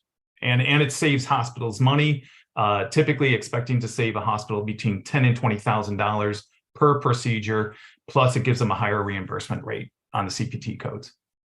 There's a lot to like here. I'm really interested in learning more. I'd love to see the deck. We're going to move on. Chelsea, you are next. Wait. I'm next. I don't know. I got dropped off. Sorry, I got dropped as well. Let's flip a coin. I don't know. I confirmed he was ahead of me, and then I was next. I was the other James. I was 2 Jameses behind him. Oh, because you you turned on your mic. God, this is the problem with Zoom. It is not perfect. Chelsea, if you don't mind, let me catch up with these others, because I have no idea if they really were or where they were. But I do know there was another Jason, a James that I had asked for, and we had a little confusion there. So if somebody has a Zoom startup, let's go. Well, I'm not looking for. I don't believe, Foster, you are in the front of the line. So I'm not looking for volunteers. No, I'm looking for the gentleman who I know we accidentally. Me. So there was another guy that was ahead of me. I was unmuted because it looked like I was next, and maybe that's what kicked me off the line. Mark, you're currently on mute. Mark, you're currently on mute. Mark, remember? Oh, how did I get on mute? That's so weird. Now I'm completely confused. Zoom is not infallible, and we have technical issues when we have large audiences like this every once in a while. All right. Well, I don't remember the gentleman that that we missed, but Dar, go ahead. We'll take a chance that you were actually next. All right. My name is Dar. 2 years ago, I shattered. Can you guys see me, by the way? Yes. Okay. I can't see myself. 2 years ago, I shattered my ankle and had a brutal injury. 1.3 million people break their lower legs every year in the United States. And 3.3 million have chronic ankle osteoarthritis, which is a permanent condition. This is a $2 billion market. Everyone saw Aaron Rodgers do it this Sunday, pretty brutal. So far, my team, which is myself and Joshua, can you guys see me, by the way? Everyone can see me? Yes. Okay. We won 32,000 worth of different prizes: Best in Engineering, Bet to Benchmark, University of Utah competition for medical devices, Student Innovator of the Year at BYU. Other awards, we have 2 patents. We're in 5 physical therapy clinics and have a brace that's going out to market. We're working with SourceBoom and LaunchBoom, which would help us do $1 million pre-sale campaign to sell these devices and source and manufacture them. So the unique aspect of our thing is that we're addressing a huge market with solutions that we've proven, at least technically, and the lowering the risk for investors by pre-selling. So $150,000 investment would basically get us to over $1 million in pre-sales with 70% gross margin with these products. And what else? I did quicker than 2.5 minutes, so we can ask questions. Real quick questions, because we're sort of squeezed for time. Yes. Tell us what the devices, you didn't really say.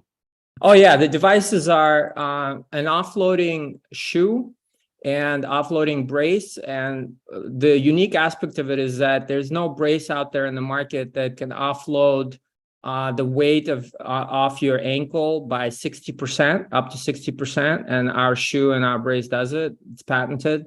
And then our own other device is the one that won an award is a scooter hands-free crutch combination. So when you're on a scooter and you encounter stairs or an elevator, you basically cannot, scale those. You're stuck. We solved that problem.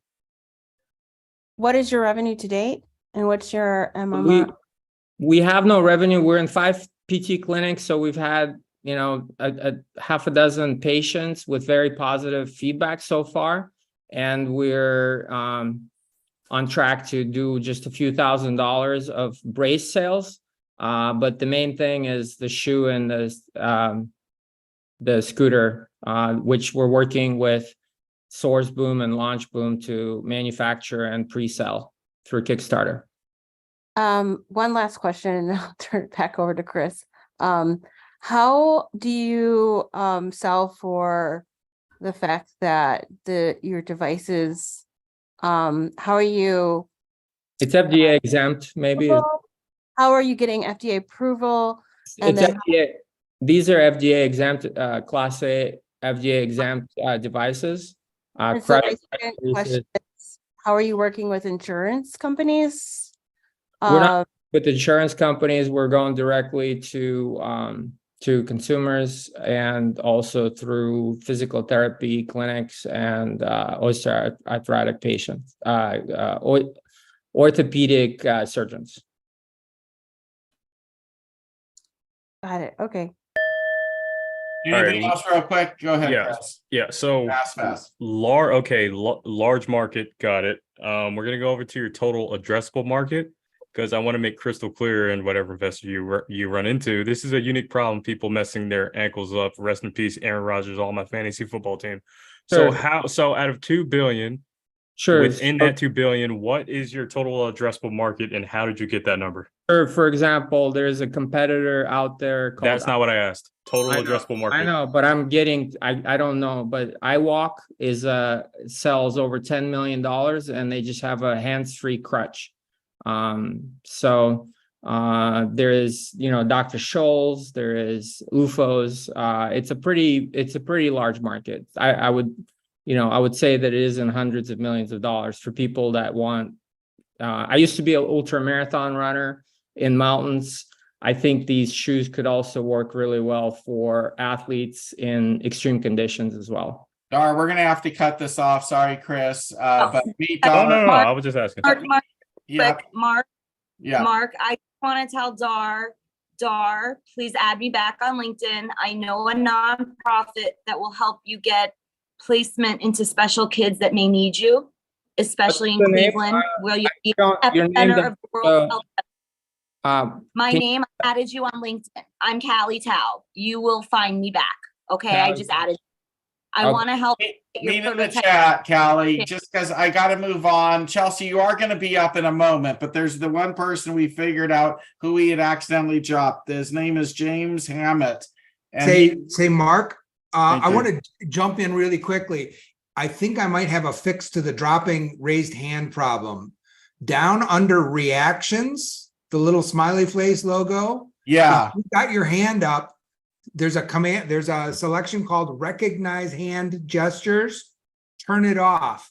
because if you've got your hand off and you do something in front of your camera with your hand, you might be lowering your hand just by showing your hand to your camera. I don't even see that on my reaction button, so I'm not sure everybody has that option, but is It's that the little up carrot next to the right. If maybe there's you and I can talk about it after the event, and You bet. I can teach everybody. I want Yeah, to get as another thing, I'm sorry, Mark, another thing that I found is when I was scrolling through and seeing how far down people were, well, really looking for where I was, I noticed that after a certain point, people's, like I had raised my hand when I first came on, but because I joined at a certain point, it was not showing up as raised. So if someone dropped and joined back up, their hand would not be raised again. Wow, I'm sorry to hear that. That I haven't heard of that in that type of a problem before, but I'd like to get as many people in the 30 minutes we have time for, and then everybody else come back tomorrow night, because as you can see, we have amazingly talented, smart people who are coming and pitching, and they all deserve our time and our attention. Is James Hammett still in the room? Yes, I'm here. Okay, James, let's fix the problem we had. I apologize. You're up next. Thank you very much. Yeah, so you guys have heard about other Alzheimer's companies. We can save 2 years of life and $200,000 for patients. The reason we can do that is because we have a same-day dementia evaluation. And the way that that works is with a novel visuospatial brain scan using EEG. It sounds complex, but this is my field. I started another company called Neurable, which was also an EEG software company. The cool thing to share is that we're already FDA compliant. We already have reimbursement codes. We have new signed contracts every other week. We're launching to 10 clinics in just the next 30 days. These clinics are worth $1.5 million ARR for us. And we're raising $4 million at a $22 million post-money valuation. This is to allow us to compare real world evidence against the clinical data and clinical models we've already published. We already have $1 million in follow-on funding, and I'm going to cut my pitch short to accept questions. That's interesting. Wow, I like this one. Does anybody have any questions? Yes, and I'd like to get mine in before we have like the soliloquies. James, I'm just curious as to the clinics that you said that you're a part of. You know, again, Yes. I'm talking directly from the veteran space, but also being in an environment where we have a lot of seniors who are being impacted, you know, by these conditions. So what are you doing to reach out to them? Because there's definitely money if you're talking about, you know, offices of aging, veteran administration, where anything that you can do to minimize the level of mismanagement and misappropriation and actually bring some health benefits to our veterans and military families, I'm all for. Yeah, thank you. I've actually reached out to the VA a number of times, and it's a bit of a wild goose chase.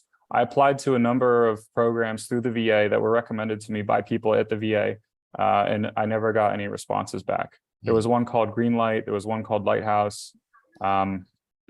Unfortunately, yeah, I wasn't able to get a hold of anyone there, despite my Well, efforts. again, put your information in the chat. And again, I'm asking everyone, particularly the new people, we need your information, your contact information, your basic Yeah, websites I will in the connect with chat you. so we I can will connect with contact you. you. Yes. Thank you. Thanks, Mita. Thanks, James. We're going to move on, and I'm just going to speed this up. Chelsea, I apologize. You're now officially up. Yay, thanks so much. Okay, wounds are easy, right? You just clean, cover, and let the body do its work to heal. I mean, that makes sense. Well, if only this were true.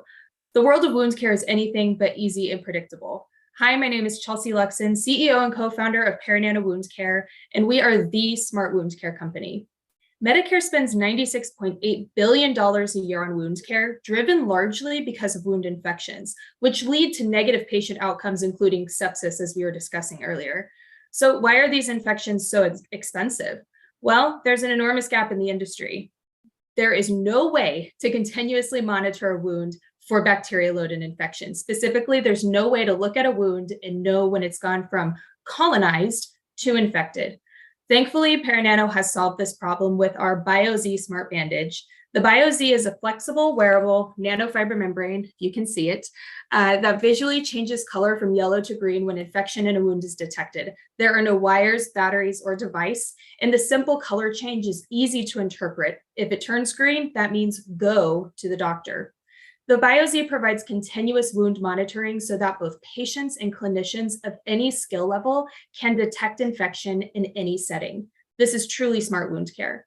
We use a unique biomarker to trigger this color change and have tested all of the escape pathogens, as well as fungal strains, Candida aureus and Candida albicans, showing a color change within 2 hours at those critical thresholds indicating infection. We are going to sell the BioZ to our committed first customer with access to over 1,000 long-term care facilities as a class 1 over-the-counter bandage. This strategy allows us to get on the market faster, gaining revenue and traction. We also have been making significant progress towards commercialization. We've raised over $500,000 to date, mainly from non-dilutive funding. We've gotten that first customer. We're also a Blue Knight company, which is a joint collaboration between Johnson & Johnson Innovation and BARDA. We are currently raising a seed round of $2 million with $180,000 committed. This will give us 24 months of runway and allow us to achieve a limited market release with our product, which is our first sale, while conducting post-market clinical trials. We are looking for investors, strategic partners, and additional customers. Paranano is positioned to be the easiest and first smart wound care device available on the market. We have a dedicated team, strategic partners, and successful testing conducted, and we are ready to take our place at the top. I'll drop my information in the chat and welcome questions. I've looked at this one and it's great. It's definitely worth diving into and looking at. Anybody have a question? Chelsea, I have a ton of questions. I actually worked for J&J Advanced Wound Care when I was out of grad school. So I have a ton of questions. So I'm going to put my information in the chat. And if you see my email, I'd love to set up a call with you. Yeah, love that. Thanks, Jill. Anybody else real quick? I have, one, that is a beautiful pitch. I'm with the Web3 VC and storytelling is important. You make me want to get wounded. Not really, but you know what I mean. I think like the only thing, once again, keep the storytelling. That's pretty straight. Like I'm not even in this industry, but just include the the problem was great. Maybe the TAM as well, because when you're dealing with these type of things, but no, that's beautiful. Thanks so much. I might go get wounded later. Who knows? Connect with me on LinkedIn. I'll take care of you, One more quick question if anybody has it. Then just meet in the chat. I'm going to move us along. Cody, you're up next. Hi, thanks, Mark. Thanks very much. It's my pleasure to speak with everybody tonight. I'm going to be talking to you about Imaginostics, where we are creating the next generation of precision medicine imaging diagnostics. And the problem that we're solving is actually in dementia. So as you know, there's I've heard some people talk tonight, there's no good biomarkers for detecting dementia before symptoms appear. And so this is difficult for families. The process of diagnosing it's difficult for everybody. 1 in 3 people will die with dementia if you have the blessing to die of in old age. It's difficult for drug development because without biomarkers, we can't get people into trials. We can't develop drugs. We can't show that they work. And so also we can't even understand the pathology of the disease. So it's sort of this black box of disease occurring between, your whole life really. And then when you have onset of symptoms. And so actually the vasculature has been shown to be the earliest and most important biomarker. So there was the ADNI study with 7,700 brains published in Nature 2016. It's just clear that it's there. I'm the co-chair of the Alzheimer's Association Business Consortium, and this year at the Alzheimer's Association conference, it was a big thing because now the criteria for diagnosis has moved from AT, amyloid and tau, to ATVS, which is vascular and synuclein. So synuclein is a protein that you get from lumbar puncture. And, just so you know, right now with early detection, it's projected that we could save $30 billion a year. And by 2050, $230 billion. And so our solution is a 10x better MRI. It produces, for the first time, because MRI really hasn't changed for 20 years, new endpoints for measuring the vascular structure, function, and leakage at the individual level. And so, I'm from Harvard Medical School. I'm the scientific founder. I've been doing this thing, since 2011 when I came up with the idea as an MRI physicist. And, we've shown, preclinically, we've, from 20-year-old human equivalent in APOE4 genetic models, what happens, and we see the progression all the way later on. As a company, Imaginostics was founded in 2018. After my postdoc, we had $1 million from doctors. Last year, we got $2 million from the National Institute on Aging, the National Institute of Mental Health, also from the Alzheimer's Drug Discovery Foundation. And so now in October, we're starting our pivotal clinical study at the Brigham and Women's Hospital, New York University, and University of Miami, where we're measuring this for the first time in MCI and MCI with vascular component.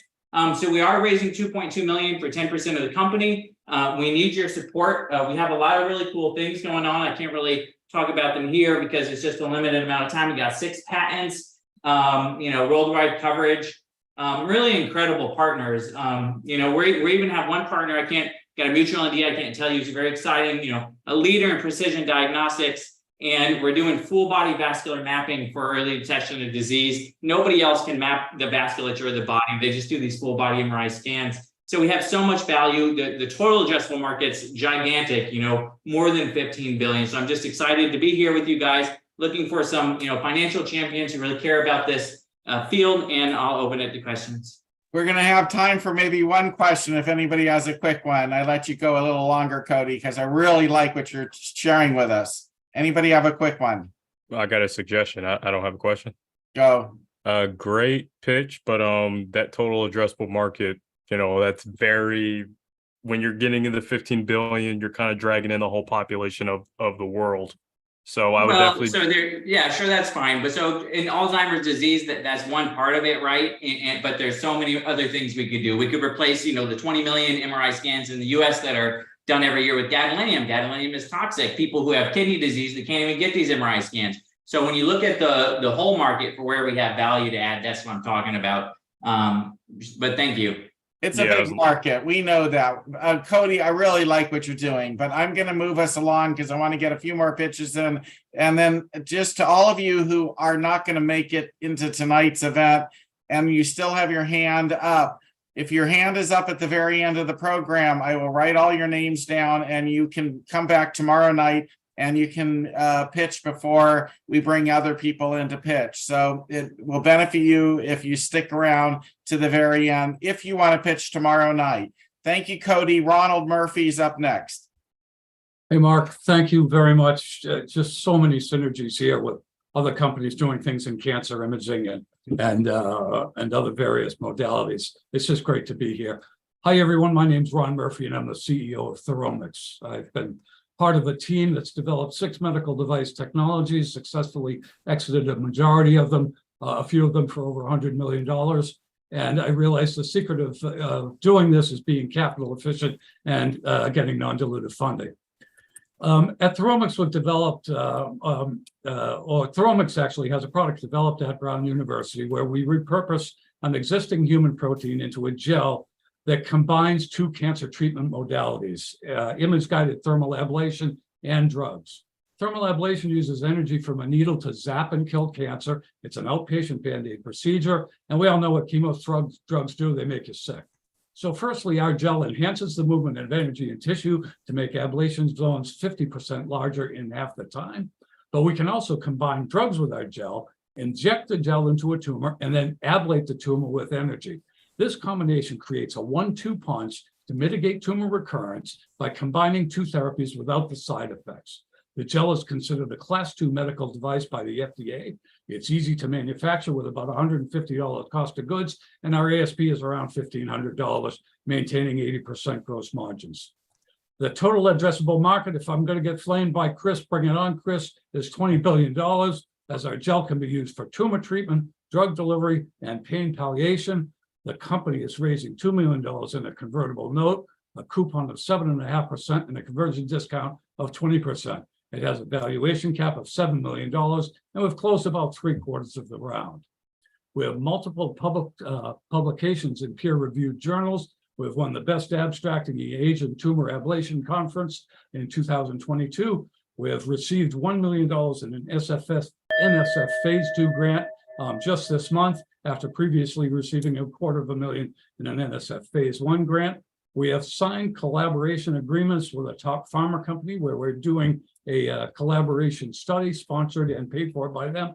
and top drug delivery, top medical device companies. We have also multiple issued patents. We look to be in commercialization by the end of next year, and we anticipate multiple avenues for exit, including a trade sale of the ablation accelerant and licensing opportunities for the drug delivery platform.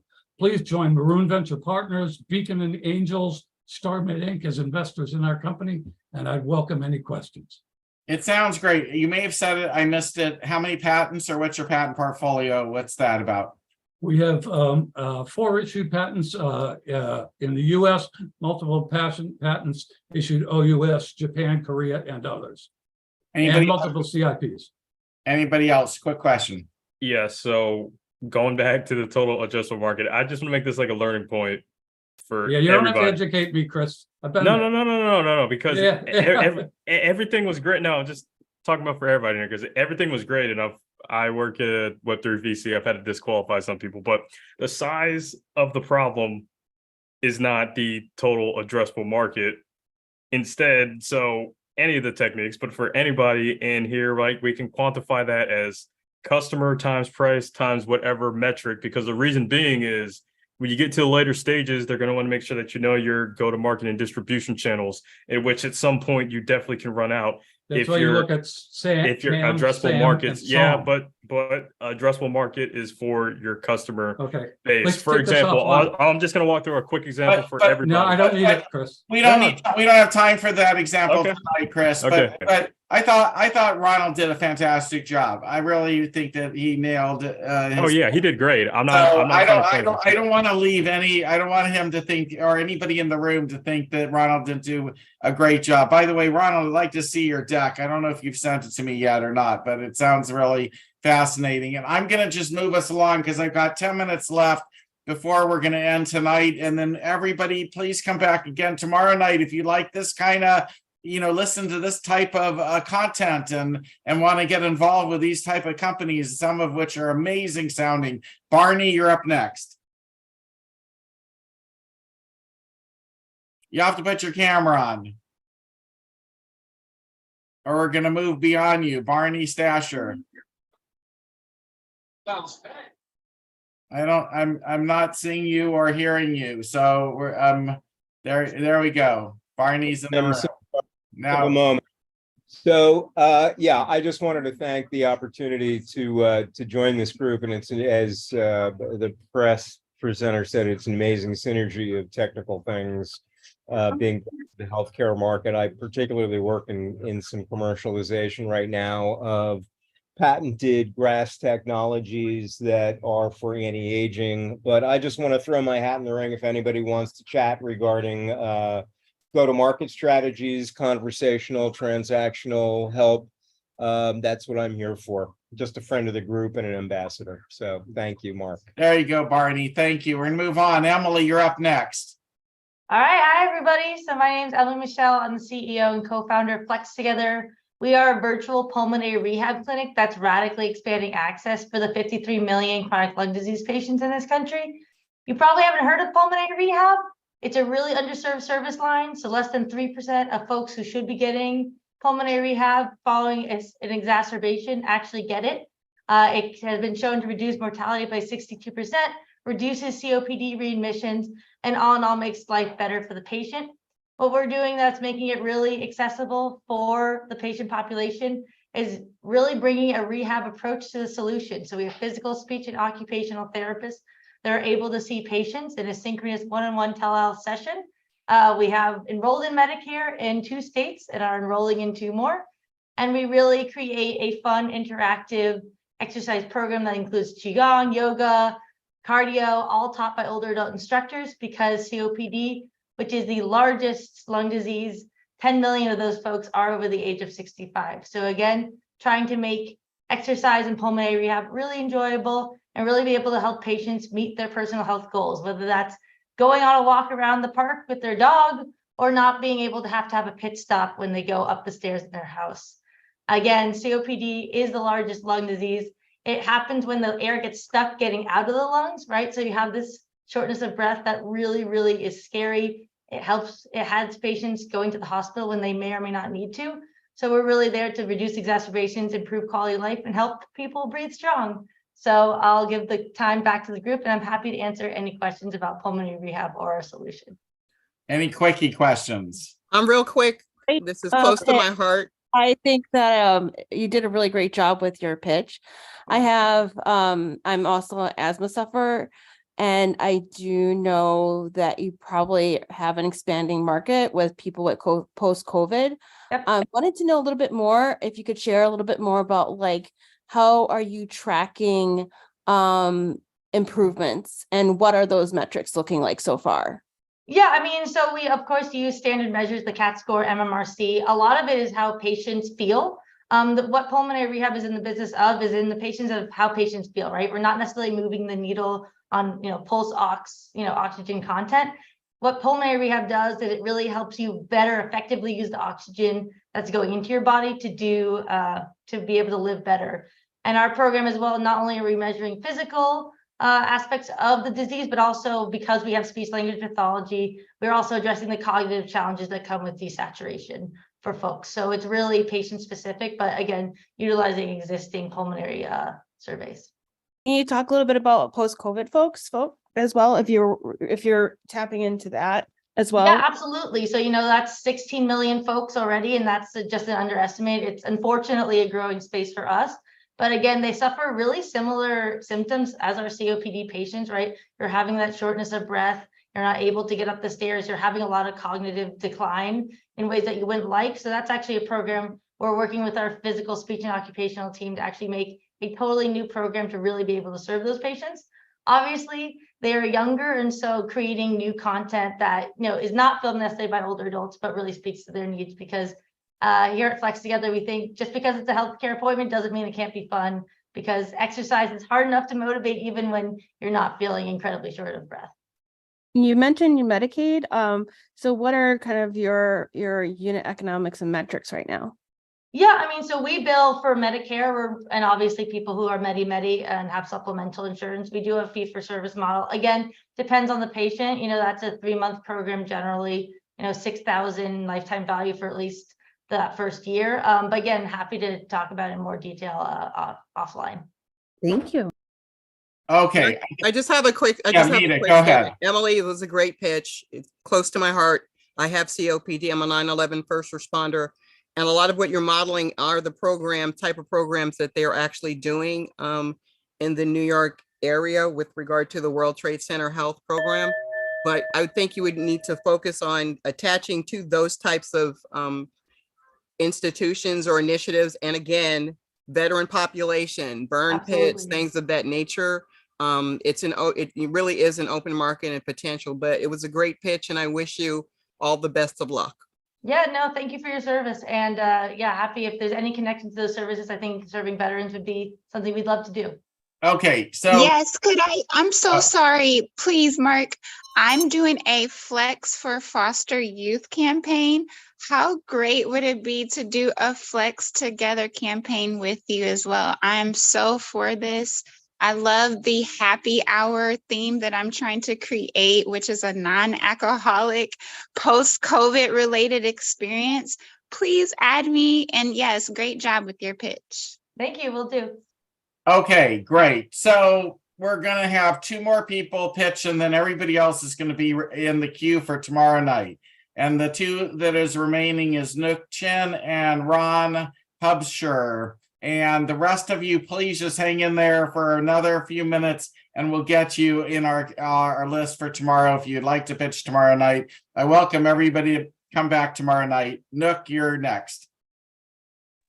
Hi, guys. Thanks for having me. This is actually my first pitch in front of so many people, so go easy on me. But so I'm from New York. I used to be supervising pharmacists at the highest volume store in Eastern New York, right? And as running that high of a volume pharmacy, time management was key, right? And what I hated most was giving vaccine. In particular, I hated giving vaccine that needed to be reconstituted. Reconstitution is basically the process of mixing a dry liquid component of a drug with a dry, right? You have to have a highly trained personnel to do it. It's using aseptic technique of take a syringe, draw up the liquid, take it back, put it back in the powder, draw it up, And then guess what? That's ready to go. But if the patient doesn't want it, or for some reason you don't use it, you just waste it, right? That whole process is time consuming. It costs money. It produces waste. So I was like, man, I really hate that. So Sean and I, my business partner, we came up with a solution. We came up with a device, a syringe that houses both the dry and liquid component in a single device. And since then has expanded what the syringe is capable of. So now we've expanded to other drugs, other therapies. And that is the device we created. And that's quick. I'll make it really quick so that we have time for questions. Does anybody have any questions? Well, Nook, now I understand where you're coming from with regard to that. And I think definitely you need to, incorporate that into that specific niche, because there is opportunity for you definitely here and abroad to incorporate that, because it is a specialty that you need to have, and it makes it accessible and time consuming and cost saving. So great pitch. And, definitely let's talk, since, you're New York, I'm New York, and, you were in the highest concentration and we were in a hot zone, and it's back to being a hot zone. So definitely let's talk and let's see what we can do to kind of broaden your scope. I'm looking forward to it. Awesome. Thanks, Mita. And yeah, just let me demo. Oh, go ahead. Would love to see a demo. Absolutely. If you visit my website, www.nookso.com, I have a side-by-side comparison of me doing the traditional method and then me using the quick mix syringe. It's interesting. I mean, you're an example of somebody who saw a problem and went and solved it, which is really great. I mean, isn't that how all, innovations sort of get going? So let's move. Nook, please come back again, and we'll get to know you. Great first pitch. Ron, you're our last pitch of the night. I'm gonna try and I'm sorry, I'm shorting us on the Q&A a little here, but Ron, go ahead. No problem, Mark, and thank you, and thank everyone for hanging around. Got a question for people. Has anybody ever worked on a deal and you think you got a deal all closed, and then on a Friday night, maybe late, or a Wednesday night, maybe late, you get a call in and the customer or the client wants to lower the price? And now you're really frustrated, really upset. You're like, what do you do? Do you push back? You're not sure what to do. Do you push back and risk losing the deal? You just take the deal and feel like you're being taken advantage of and you're not really sure what to do. How many people, just a show of hands, have ever had that situation? We make sure that never happens to you again. I run a negotiation training firm. And in the medical device space, we work with companies like GE Healthcare, Siemens Healthcare, WebMD. In the SaaS space, we work with companies like Google and DocuSign. And that's what we do. So if anybody needs help on negotiation, that's what we offer. Awesome. And everybody needs help in different ways. And thank you for coming and sharing what you can do for us. I want to wrap up tonight's event. First of all, we had spectacular people pitch, some amazing founders. If everybody could be funded, we'd be literally saving probably 20 million lives and a whole bunch of misery and frustration and lots of different diseases. So I like where we're heading. We need to get you all funded one way or another. And I hope you'll come back tomorrow night. Hopefully we'll have a similar size audience. We've taken everybody's name. Zach, we've got Zach, Adam. Sorry, Adam, I couldn't get you in tonight. Dennis, Jeff.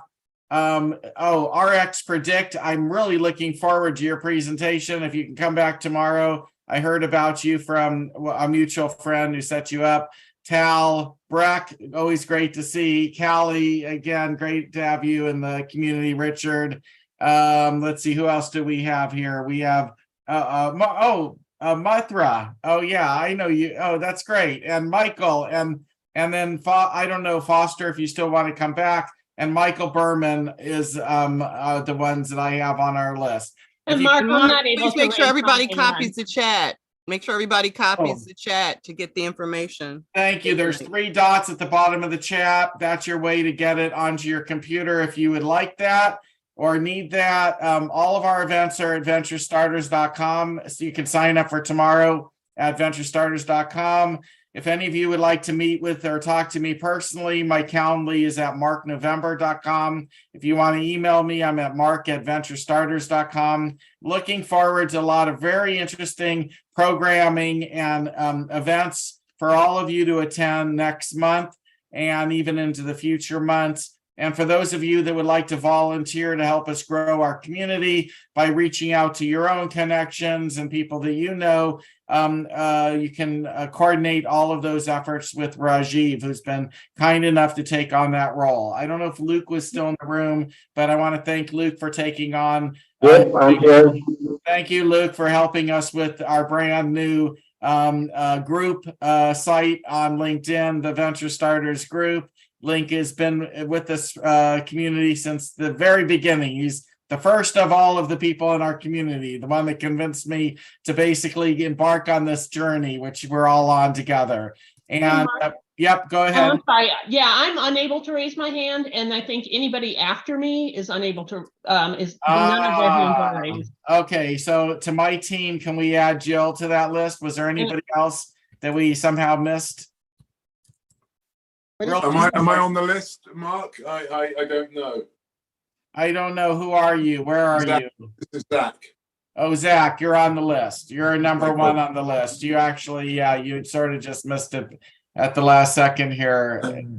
I'm really sorry. Zoom doesn't work so perfect. We are looking at other options, but it does cost money. And my wife and I are spending a lot of money to make this community possible. And we have to sort of do what we can with the resources that we have. I don't want to charge money. I want this to be a free event as long as possible, free to attend and free to pitch. I just instinctively feel we need this. And my wife and I and the rest of my family, we really support, especially the life science community. We want so badly to see all these things solved and resolved and funded if possible. I don't have any other thoughts for tonight. Norma, do you have any other things you want us to share before we call it a night? I just wanted to say to everyone that's on the list for tomorrow, please come early so we can let you be one of the first speakers. If for some reason you're not there, then we'll probably just go to the next person that's in the queue. So the people that we have on the list will be the first speakers. So please come. We'll have you talk before anyone who has not put their hands up. And we look forward to hearing from all of you. Thank you very much for giving us 2 nights of your life. We know how important everyone is. So thank you for coming tomorrow, and thank you for being here tonight. Okay. If you can come 10 minutes early so that we can let you in and raise your hand before we let the rest of the audience in, that would be the easiest and simplest way for our little team to manage this and the transition and all. So that means 5:20 p.m. Pacific time, 8:20 Eastern time. Yes. Mark, is there a way that the ones who, hung in here for tonight can maybe put up 2 hands in a rocket ship or something so that you can kind of pull them out of the pile? Because you say that, but the way technology is and everybody's schedules, they may not be able to get here as early, and they did hang in there for like 2 hours. So I don't know if if you can kind of say put up your hand in a heart, just like have a heart, get me in tonight kind of thing, We'll try our best. You can also reach out to my assistant, which may have the same name as Mark November assistant in the chat. It's not me. And she can then maybe help guide me to add whoever we didn't add. It's tricky. We're not trying to, as you can tell, our community events are controlled chaos, as David Culver says frequently, and I actually we love it, Mark, and we love you, and we love Norma, and we appreciate this. So we welcome everyone to definitely come back, because it is worthwhile, and a lot of the connections that are made, it's not always just you're getting the check that first night, but the connections that you're making and the impact that you have is just phenomenal. So I say here, cheers to you. Meta, did you see in the chat that someone was asking about you? Because you're again, Norma, I'm becoming so popular. You're always telling people. If someone could help me with LinkedIn, I could reach people. I'm just saying, but thank you. So I'm trying to reach people, and I'm trying to respond to emails, because mimi12@msn.com is the best way to reach me, honestly. I'm so no tech, okay? But I'm reaching, but I appreciate that. Thank you so much. It was James Bond that was trying to find you, so you might want to look him up. Okay, thanks. Okay, Mark, yeah, I have a question. Yeah, go ahead. Yeah. Do you mind if you email us the recording of these sessions, at least for the people who attended? This one will be, I will put this one up on YouTube. It'll take about a few days to a week to go up, and I will send it out in the email that it's up when it's live. I really feel this event in particular, we want to expose as much as possible. One of the reasons we haven't been putting up as many of the previous events on YouTube is we did have a period of time where it seemed or it felt like the same people were pitching every week. And now we're back to a lot of new and fresh and new people coming into our community to pitch, which is fantastic. And I attribute that to all of you inviting other people to come and find us and learn about us and join us. I want to thank all of you, especially the old timers. Like I see John Skew here, who's been with us since the very beginning. Hi, John. And if I go through all the pages here, I'm sure I'm going to find another dozen people who, have been with us since the very beginning. And those of you who are just joining us and discovering us, welcome. We don't have a bank account. We're not a business. We're literally just a group of volunteers that get together on Wednesdays, sometimes Thursdays, occasionally on a Saturday. And we just, have these events. And it's all because you all keep attending. It's all because you keep showing up that this magic even happens. I can tell you for certain that we've had people that have been funded in this community. We've had people meet other co-founders, meet other people who've joined their teams. We've had some of our founders introduced to key pathways for sales and distribution. So there's 100% certainty this social experiment that we're kind of all doing together is working. So it may not work for everybody and it may not work quickly, but one thing that for sure is you'll get a lot of feedback. And you'll hear, it'll help improve whatever you're doing if you spend time with this community, and if you're open-minded and willing to listen to constructive criticism. Anyways, we've kept you now for 2+ hours. Thank you so much. I really appreciate you all. Norma, appreciate you all. Have a great evening. We'll be back live at 5:30 tomorrow Pacific, 8:30 Eastern. See you then. Take care. Thanks, Mark. Appreciate it, Mark. Bye. Thank you. Thanks, Mark. Thank you. Thanks, Bye, everybody. Bye, everyone. Thank you. Good night.